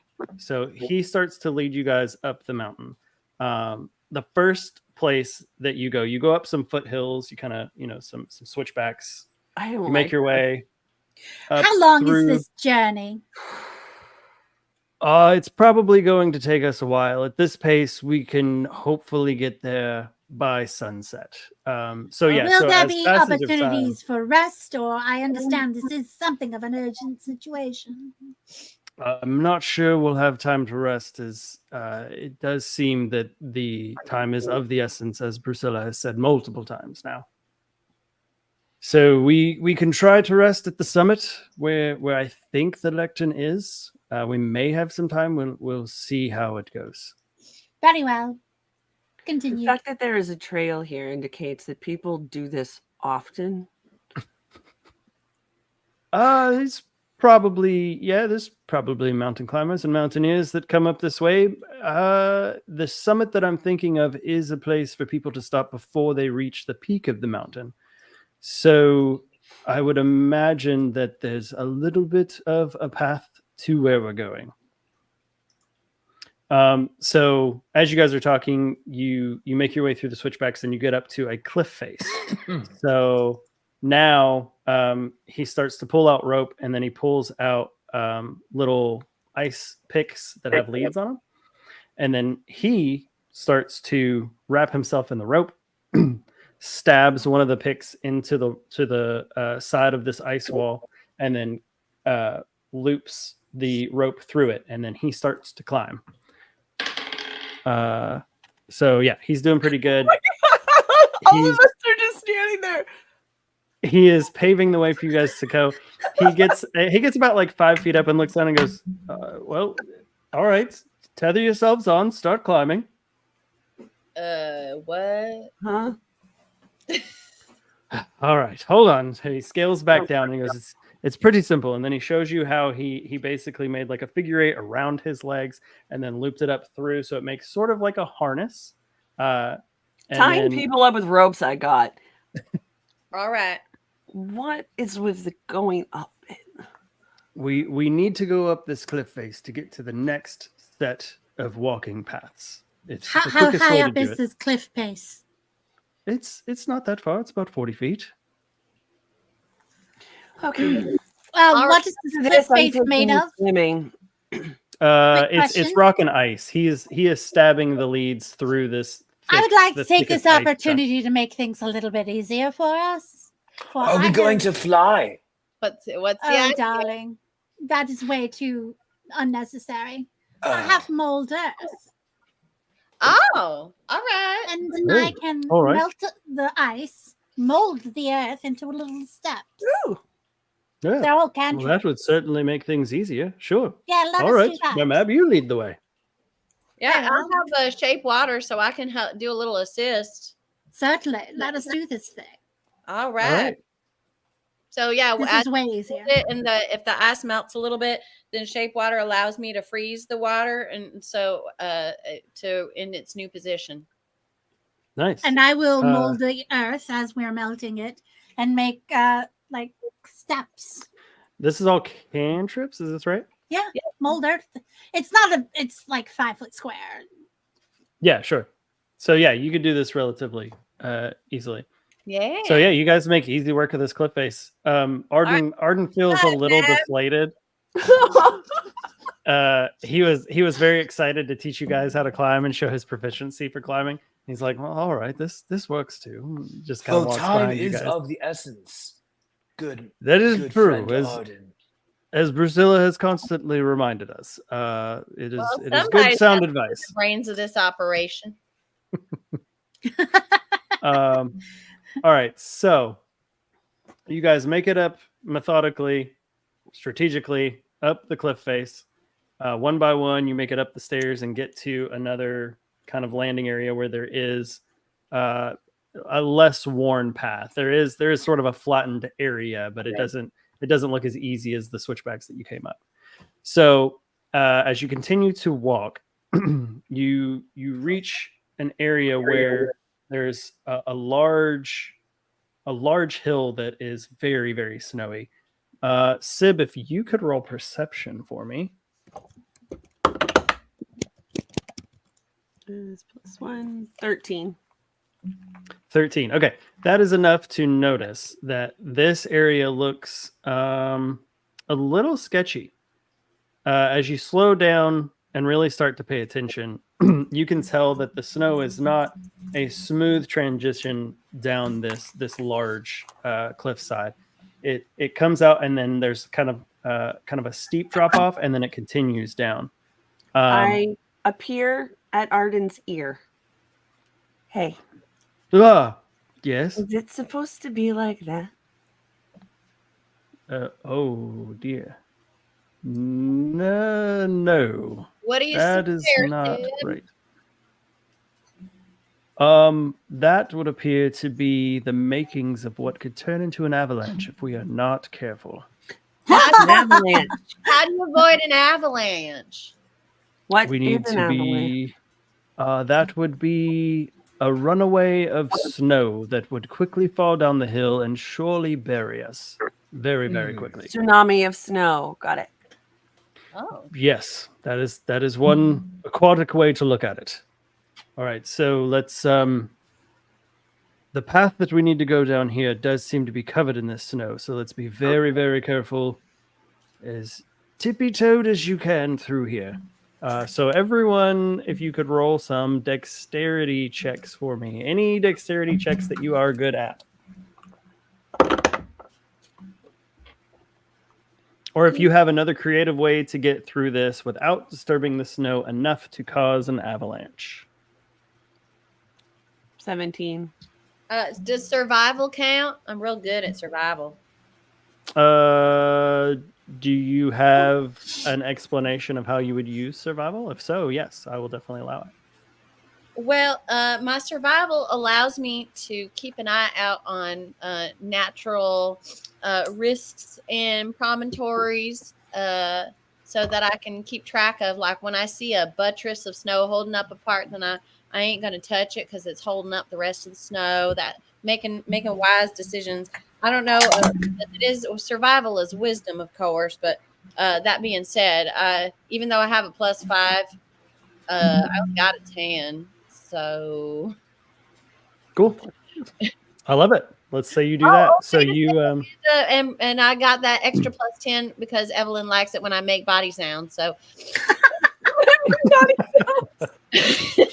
nice, perfect. So yeah, you can use your survival instincts to find what appears to be the least offensive areas to walk through this path. Thank you. Are we all rolling our dexterity save? Any dexterity check that you are the best at, and if narratively you want to explain how you're using that, go for it. Well, I rolled a d20 and the number was 3, and I don't believe there's anything I can add to that that will save my ass. Okay. Ethelbert, how about you? Oh, I rolled an 18. Okay.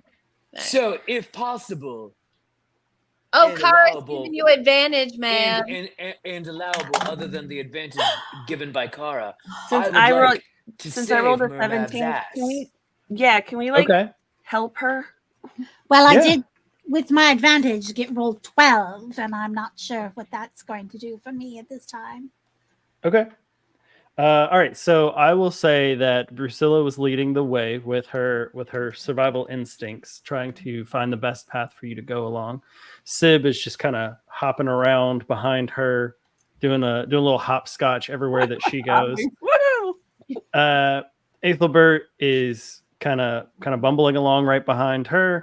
Mab seems to be a little bit out of her element,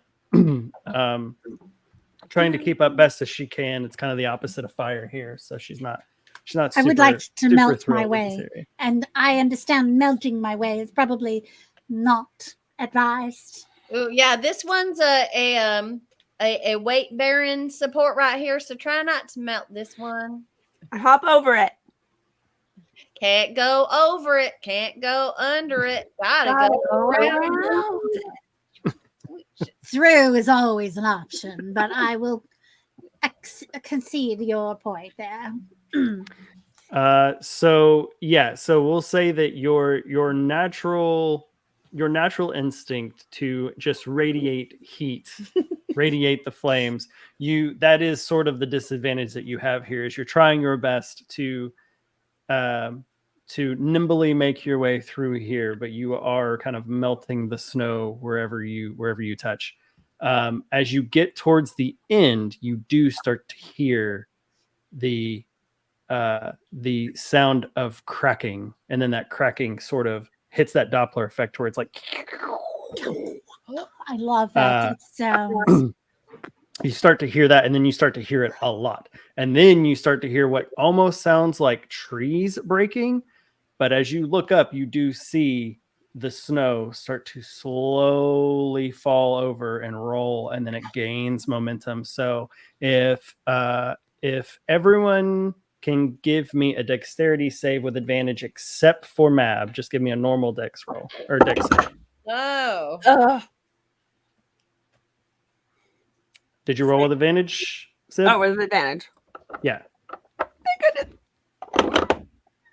Oh, heavens. Oh, my God.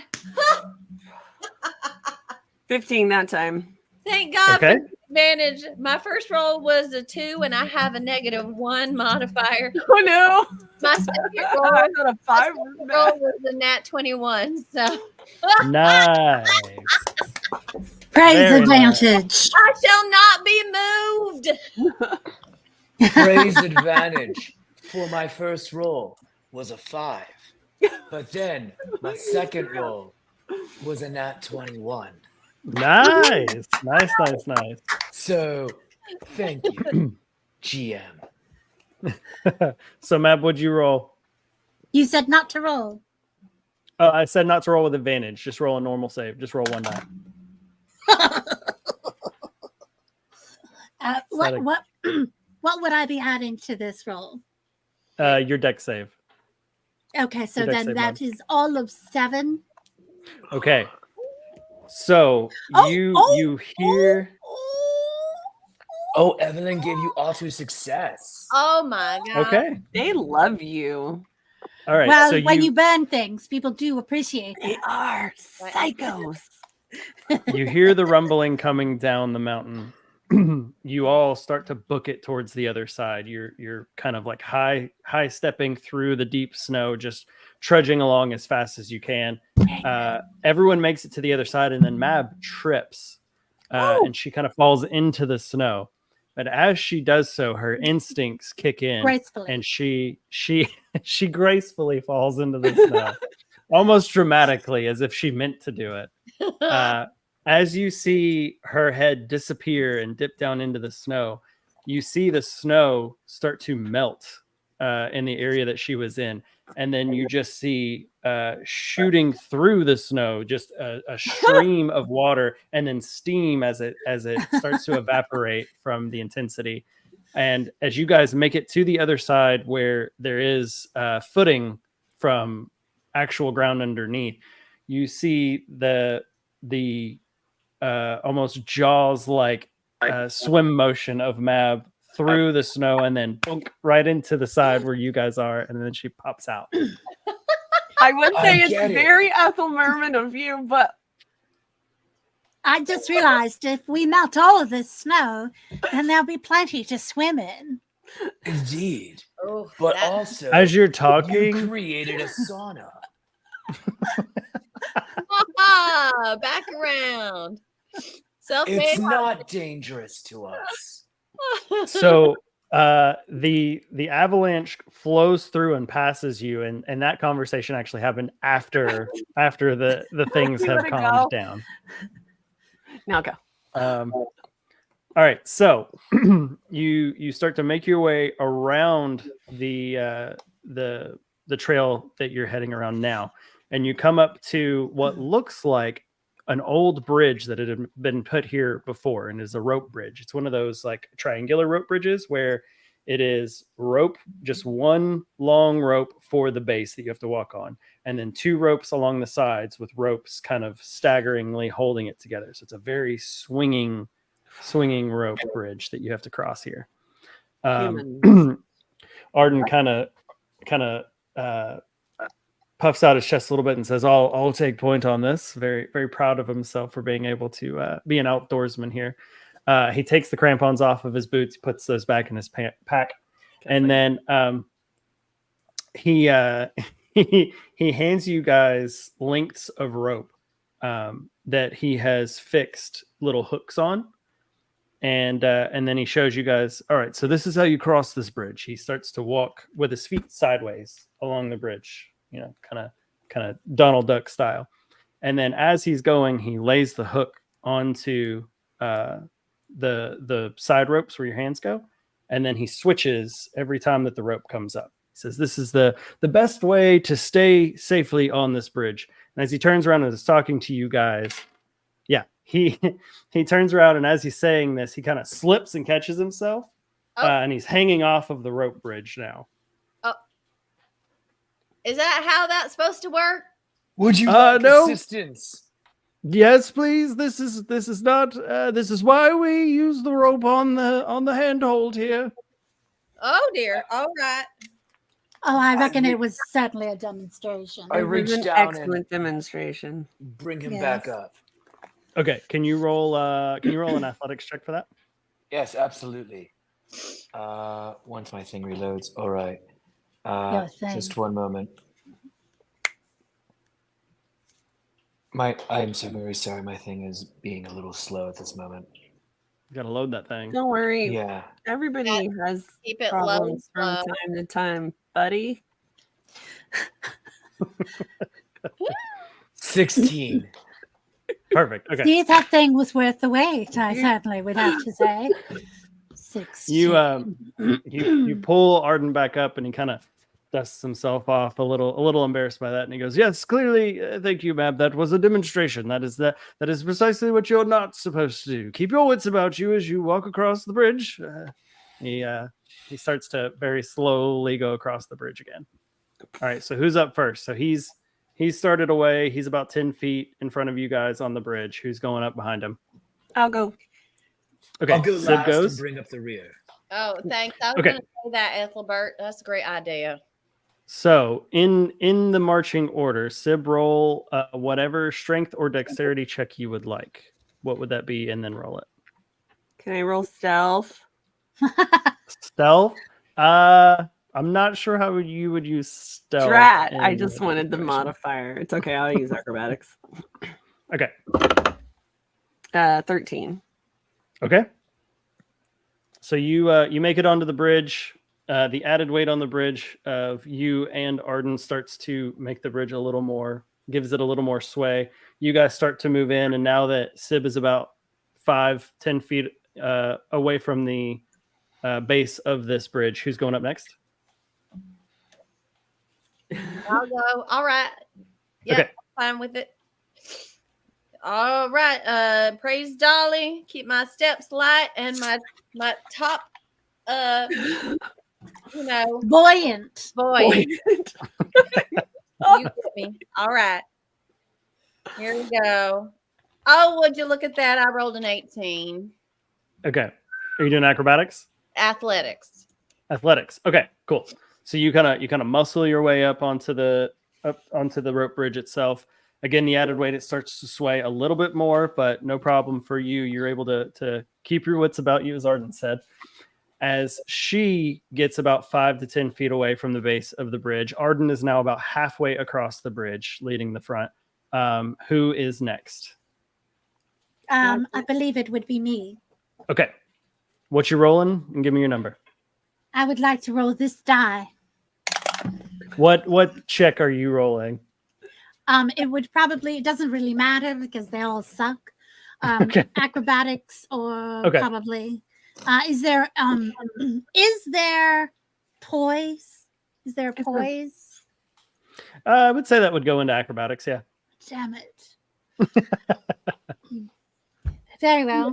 The answer is 5. Okay. Oh no. So with Didn't ahead. didn't somebody else give Mab? Somebody else gave someone auto success at some point or something. Not the one that she just used. we Oh, use advantage to Mab. Mab. All right, Evelyn, scroll up a little bit. Evelyn had given advantage to Mab Yes. right after and somebody else did, and Kara's- then she said Okay. that I'll hold mine. And Kara So- is giving auto success as well. Oh, all right. So you've got advantage, Mab, at least. Do I roll advantage first? Yes, roll advantage Yeah. first. That came Didn't up we use in the All chat. right, the there auto we go. success for the First one. avalanche? No, the 2 people had given Mab advantage right in a row. The 2 comments right in a row. It was Okay. first. It was Kara at advantage at 9:28, and then right after that was Evelyn's comment that she held. I do certainly appreciate Okay. everyone's willingness to keep me from falling to my doom. Your Okay. Highness, it's like you have guardian angels. So I Saints actually be saw praised. the auto success, and I used that for the avalanche. So you still have the 2 advantages. So you can use one here, and then we'll have the one left. Very Oh, well. I have used an advantage and I rolled 14. Is that sufficient? Yeah, we'll say that is enough. So yeah, you kind of misjudge the sway of the rope bridge at first and kind of uneasily get on there, mainly because the first people on didn't have a lot to deal with, and now you're having to deal with the weight of everyone else in front of you. So yeah, you kind of are a little shaky up there. So as you This get is about not as glamorous as you make it look to be, there, cousin Brew just and Sid. just try to keep it cool, keep it still. Try not to shake the bridge too much. Oh yes, I'm definitely doing that right now. All right. Well, you're not very good at it. okay. So So as as Mermab gets about 5 to 10 feet away, now it is finally up to Ethelbert. How are you getting across the bridge? I'm going to roll my athletics check. I have a +5 on that. Great. And that is going to be a 16. Okay, great. So you make your way onto this rope bridge as well, and seeing how Mab, seeing the sway difference when Mab started on the bridge, you are able to sort of account for that, and you kind of expect all of the swaying with everyone on the bridge now. So you make your way onto the bridge with relative ease. Now everyone is sort of shaking and swaying on the bridge. Let's see if the bridge is okay. Yeah. All right. So you guys are okay at the moment. You are all basically in the middle of the bridge now. Arden is probably about 75% of the way there. He's got just a little farther way to go. And then if everyone wants to roll perception for me. Oh, snap. Oh god. That's a dirty 20. Okay. Got a 16. Okay. Why Sid, not what you got? swaying? Come on, it'll look cool if 4. we Okay. Ethelbert, did you roll perception? 11. Okay. Brew and Mab, you hear the whistling of the wind start to pick up. It was a howl, and now, or it was like a low kind of hum, and now it starts to whistle. And as soon as you start to hear it, you, Brew, you sort of turn back to look at Mab, and you get that kind of confirmation eye lock from her. And no sooner that you guys sort of confirm the thought in your head, the wind gusts surge through this separation between the two mountainsides and sways the bridge very, very hard in one direction. If you could all make on. Yeah, okay. What you got, Mab? I have a question. Sure. Were I to cast Gust of Wind in the opposite direction, would it That was my question. Okay. Yeah, you can try that. Do a couple of you have that same thing? Yes. Okay, great. Gust of wind. So I will say with the perception success of Mab, you are able to pull yours off as the wind starts to hit. And I will command, or rather pleasantly request in the form of a strongly worded suggestion for my teammates to also throw down Gust of Wind. Yeah, so as you are casting your Gust of Wind, you sort of have a chance to yell out like maybe 3 words very quickly. Is it gust of wind? Sure. Counter gust. Counter gust. I like it. All right. right. So if you guys want to roll that for me, I is there a don't roll know if for it's that? a roll. It may not be. It just no, this one doesn't It's have just a wind. Yes. It's to knock somebody down. Is the It requires a is strength is check on the other side of roll. 11. Yeah. Well, Okay. I don't have that one, but I've got thaumaturgy, so I can make it look as if I'm casting Gust of Wind. Perfect. Perfect. Nice. Yeah. So we will say. Wind. Yeah. So you guys, as that wind starts to kick you in one direction, you all sort of like superpower, powers unite with the gust of wind on the other side and keep it from swinging you guys almost upside down. It kind of keeps you guys up at like a 20-degree incline, and then you're able to push and maintain that angle until the wind dies back down, and then pull yourself back down to ground. So you have successfully not fallen off of the bridge. mermaid powers. Let me roll one more thing. Okay, yeah, you're fine. So Merman. Arden makes it across. I'm a merman. Everyone,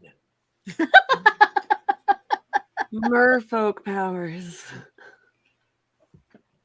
Arden hears this and kind of turns around and goes, "I'm just a man." Man. Oh no. I can't get to him. I know. You guys continue to Wait, walk. I can send a message now. Oh I dear. send a message to him, and Oh I dear. know. You as you say it, you're looking for it, and you can see him kind of cringe up after you say that into his mind. The rest of you just see Arden cringe after saying he's a man. So you guys hear a rumbling that you are all too familiar with at this point. The trenching digging of the thrall sound. You don't see anything, and it sounds very far off.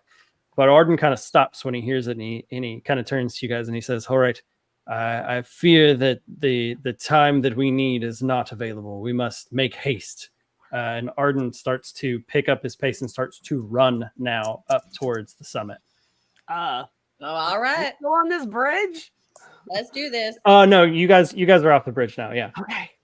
Yeah. Sorry. Yeah, you guys all made it off the bridge. So he turns the corner, and you're able to see what looks like man-made markers at what would be the summit of this mountain. He kind of huff and puffs his way through the summit, and he kind of looks around and thinks, and he goes, "All right, if there was an ancient lectern, where would this be?"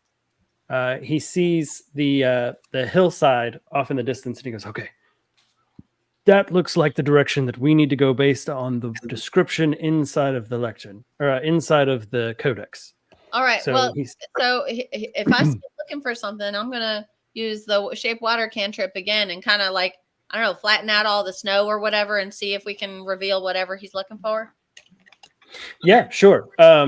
You guys turn the corner, and it's an area of the summit of this mountain that there's not really anybody around. It is an oddly flattened out area, but it's too small for people to like congregate into. Like, it's not big enough for like a tent to sit or anything like that for people to like stop and make a base. So they've kind of sat to the other side of the summit.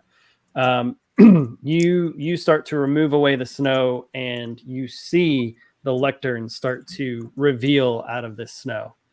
And Arden kind of sees it, and his eyes light up and goes, "Yes, that's perfect. This is exactly where we need to go. Thank you, Brew." He walks up to the lectern, and he sets the book out. He goes, "All right, so we need to spread the ashes around the base. Would you be able to remove more of this snow, please?" Oh yeah, I got this spell for days. Oh, I would love to. My pleasure. Fire, fire, fire, fire, fire, fire, fire, fire, fire. And I use shape water to kind of like to cause it to go like form, I don't know, walls around. I do have an idea for you, my darling Brew. What's that? Well, as you are shaping the water and I'm making the water, Right. mayhap with even Sibby's help, we could build a wall around the lectern so that our dear, dear, dear friend, the historian person who has a name, I'm sure, is protected. Arden, what's his name? Sounds great. His I was name is thinking that. Arden. He's a man. Yes. We can make walls around us to kind of protect us, and especially if there's going to be another wind incident or them there's thralls following us. So yeah, you melt the ice, and I'll shape the water, and Sib can do what Sib does best. I do love that we are certainly benders. I mean, who knew? This is turned into an Avatar sort of situation. Would you? What I do best is stand on the other side of the lectern. Oh, and encourage him. Would you like? Doing great. Would you like either a fog cloud or a wall of water to see if that helps delay the thralls? I was figuring I would wait until I could see them. Because with shape water, I can refreeze the water instantly when you help to make it a wall. Very good. Yeah. With our powers combined, we can do all kinds of fun stuff with water, y'all. This is why our family are nobles. Are you okay? So Sib, roll persuasion with disadvantage. I thought she might be doing intimidate, but let's. This is all I know. All right. Okay. You said persuasion. Ugh. Yeah. Okay. With disadvantage, 8. Yeah. Okay. I think it's gonna do what you want it to do. It just rolled the opposite way. So as you say that, he's reading through the book and trying to get the words right in this otherworldly language, and he kind of sees you, and he's like, yeah. As he's chanting, like as a practice chant, the words start to glow, and then he looks up at you, and then you see him almost like statically fizzle back out, and he's like, Sib, as much as you are such a help to this, would you mind standing over there with Ethelbert and potentially helping him out with whatever he's doing? I am You'd building be you a a great wall help. of water. Fine. Thank you very much. You are very helpful, though. And he sort of shakes it off and kind of tries to clear his head again as he's practicing the chant. Is that, I don't know if that's what you were trying to do or not. You don't know. I can't shape water. I can't make water. All I can do, I persuade people and drag them out of boats to their death. These are my skills. Do you not have the cold skills? I do, but it won't freeze. It only freezes entities, like people. Are and you not light Triton things. born? What? But are you not Triton born? Yes. I don't have. Then you should have several of these as inborn have- natural things. I have gust of wind. That is what a Triton would have. Yes. As you guys are looking through The only one I the think things I that get, you right? can do, you hear the sounds of the burrowing and the digging start to get closer and closer. Ooh, let's Arden make a, picks up on this too, and he goes, "All right, it's now or never." He let's make takes a the floor out ashes. of the ice too. All right, we're going to make a floor. Walls. So he begins to pour the ashes around the base of the lectern. As he does that, you feel sort of like a buzzing energy coming off of the lectern. It doesn't look any different. You just sort of feel sort of an otherworldly presence sort of bubble up. It's like a warm feeling that starts to happen as he does that. As he's looking at the book, he starts to read the first bits, and then you start hearing slamming hit the bottom, the floor of the ice that you guys made, and then you start to hear slamming hit the walls that you made. And as he continues to chant, you see hands start to come up over the wall, and then hands on top of those hands, and then the faceless faces start to I pop can't. up. Brew, give me a window. What, you need a window? Need a window. All right, I shape the water and make a window that just a couple of inches wide. Gust of wind. Okay. So you start blowing out out this window, and you see the thralls start to push away from the opening that you've made. So you see some of the hands as they grab, they start to slip, but then they start to crawl back over, and you start to see dozens and dozens of these hands start to do the same thing. Oh, we should have. As that's happening, Arden is continually chanting. The sky starts to get very dark, and then you see out in the distance. So the mountain overlooks. Uh-oh. Can you still hear me? Yeah. Yes. Okay, my headphones are dying. This side of the cliff face is situated where it's looking out towards the ocean.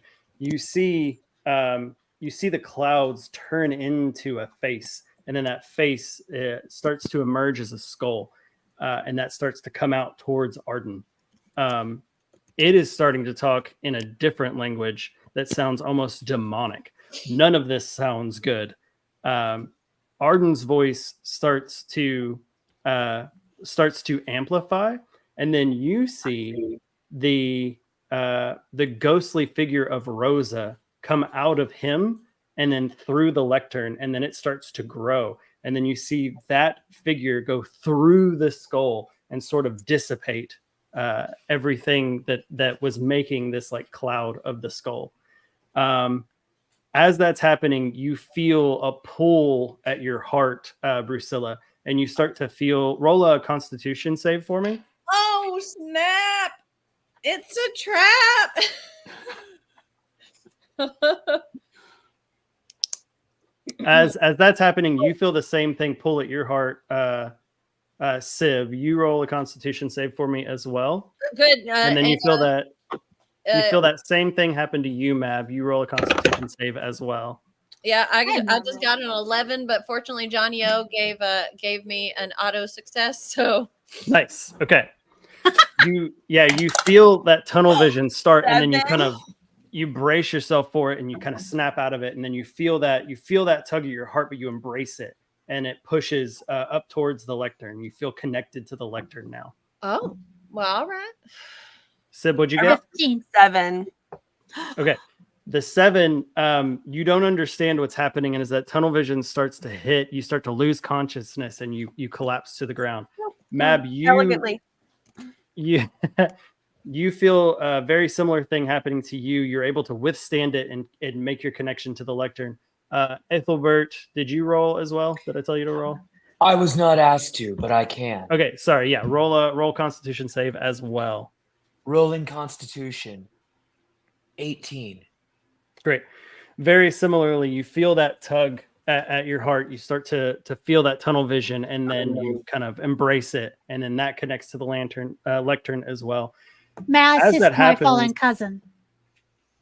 You're kind of locked in. If Very you can well. roll a strength check for me. We'll see what happens. Oh, holy shit! That would be in that 21. Whoa! Perfect. All right. As Sib starts to fall, you catch her and you kind of prop her back up. Oh, how dramatic. Sib, roll another Constitution save with advantage for me. Yeah. 16. Okay, that will be enough. As you feel the consciousness kind of wash over you, you feel everything going sideways. You feel that sort of pick back up, and then as you kind of open your eyes, you're able to look around and see all of your compatriots are now kind of glowing with this like golden aura around them. You realize that this was not a bad thing. It was actually a good thing. So you begin to embrace the same thing. And as you stand back up and feel the glow sort of envelop you, you see Arden start to raise up. His feet leave the ground. And as he's saying the words, they get louder and louder, and they start to echo. And as he finishes this incantation, the sky that was very dark rapidly turns away. And these very dark, ominous clouds part, and then it's just a very blue sky. And as that sky starts to go, the fog that held the island separated from the rest of the world, you see the fog start to disappear. My fog. And as it slowly disappears, you see the rest of the world open up to you. You're able to see off in the distance other land masses, other mountains, other continents of this world that you call Earth. Do you know what this means? What? More exploration on the water. Oh no. I was about to say it's so beautiful. Should have sent a poet. If only we had a poet. Yeah. I wrote a poem about it. Yeah. I would like to hear it. Me too. Very well.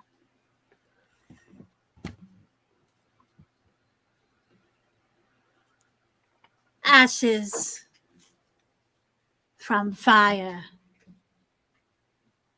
to sky cleared the air. Would you like to hear it again? Yes, please. Yes, Yeah, please. please. That was beautiful. Ashes from fire cleared the sky.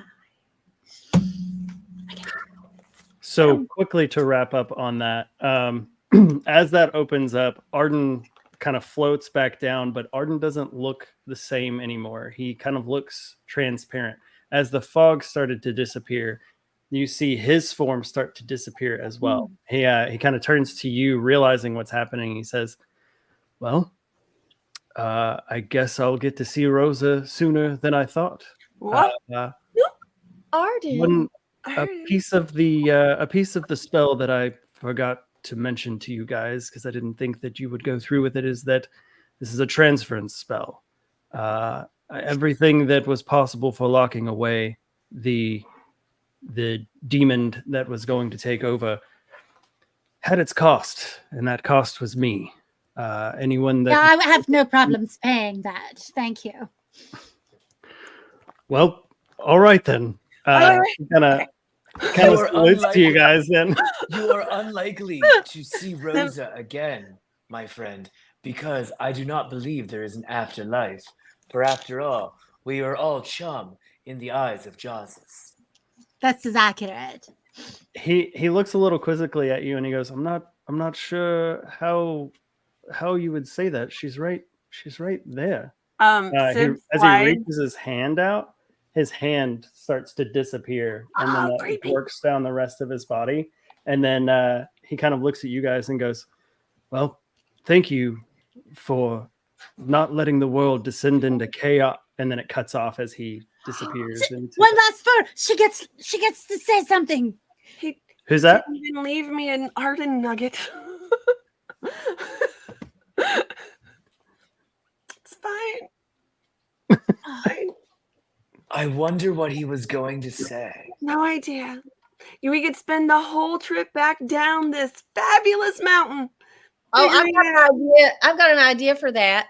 I think I have the same idea. Right? All we need is, I think it's time for a fireball. Friends, I do. Straight down, and then It's a water slide. It's I'll the shape world's it in first the water. ice, and then we'll have our slide to get down. friends. Congratulations, you have saved Mystmor Isle.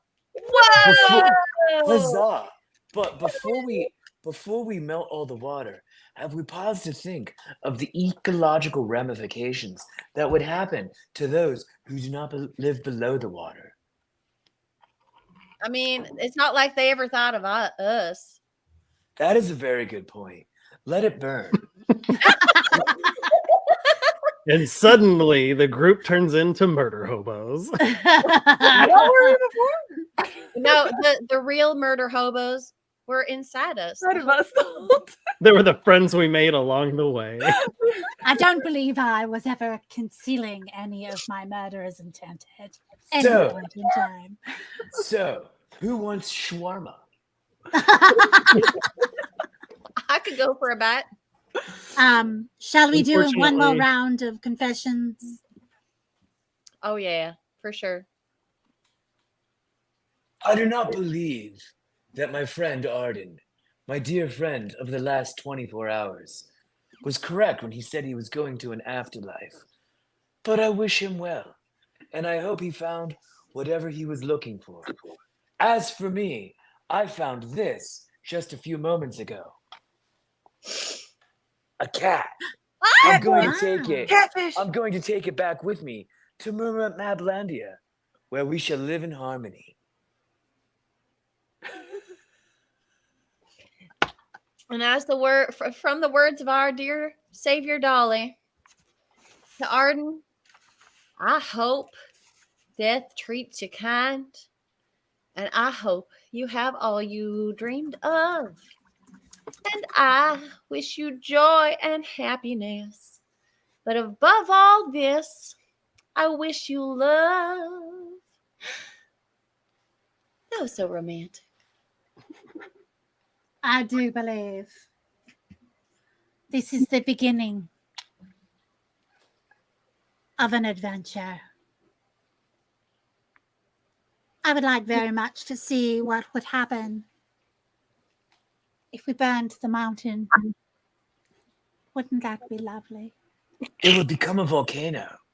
Oh, well, I'm going to freeze it as soon as she burns it. I believe we do have the potential for taking over the rest of the citizens and bowing them to our will. Because the merfolk are clearly superior.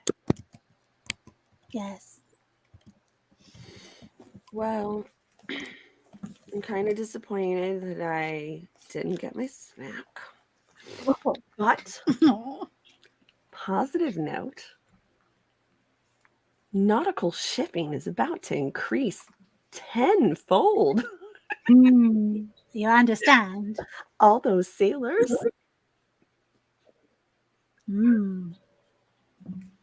Final words. Final Well, words. I wish that my time on the natural plane was quite a bit longer, but anywhere that my dear Rosa is, I am happy to be with her. Aww. Our next adventure shall be quite a trip. Aw. That is quite lovely. Yeah. And snaps for the dead man who no longer exists. And My friends. would like to No. raise a glass to GM Cluckin' Awesome for his very brave Hey, foray into that 21 adventures. thank you. Cheers, cheers, cheers. Welcome aboard. Well Yeah. done, sir. I was Friends. gonna lie and say Fantastic. it's not always like this. That is a No, lie. it is always like this. There- And friends, if you've enjoyed watching this show half as much as we've enjoyed performing it for you, then we've enjoyed it at least 2 times as much as you've enjoyed watching it. And that is called math. That being said, please go give us a like, go give us a subscription, go leave us a review on Google. I don't know. But make sure you keep coming back because we're going to have When a nat 20 won't do, you need a nat 21. Where's my I suppose I should push the button. Oh, poor Shakespeare.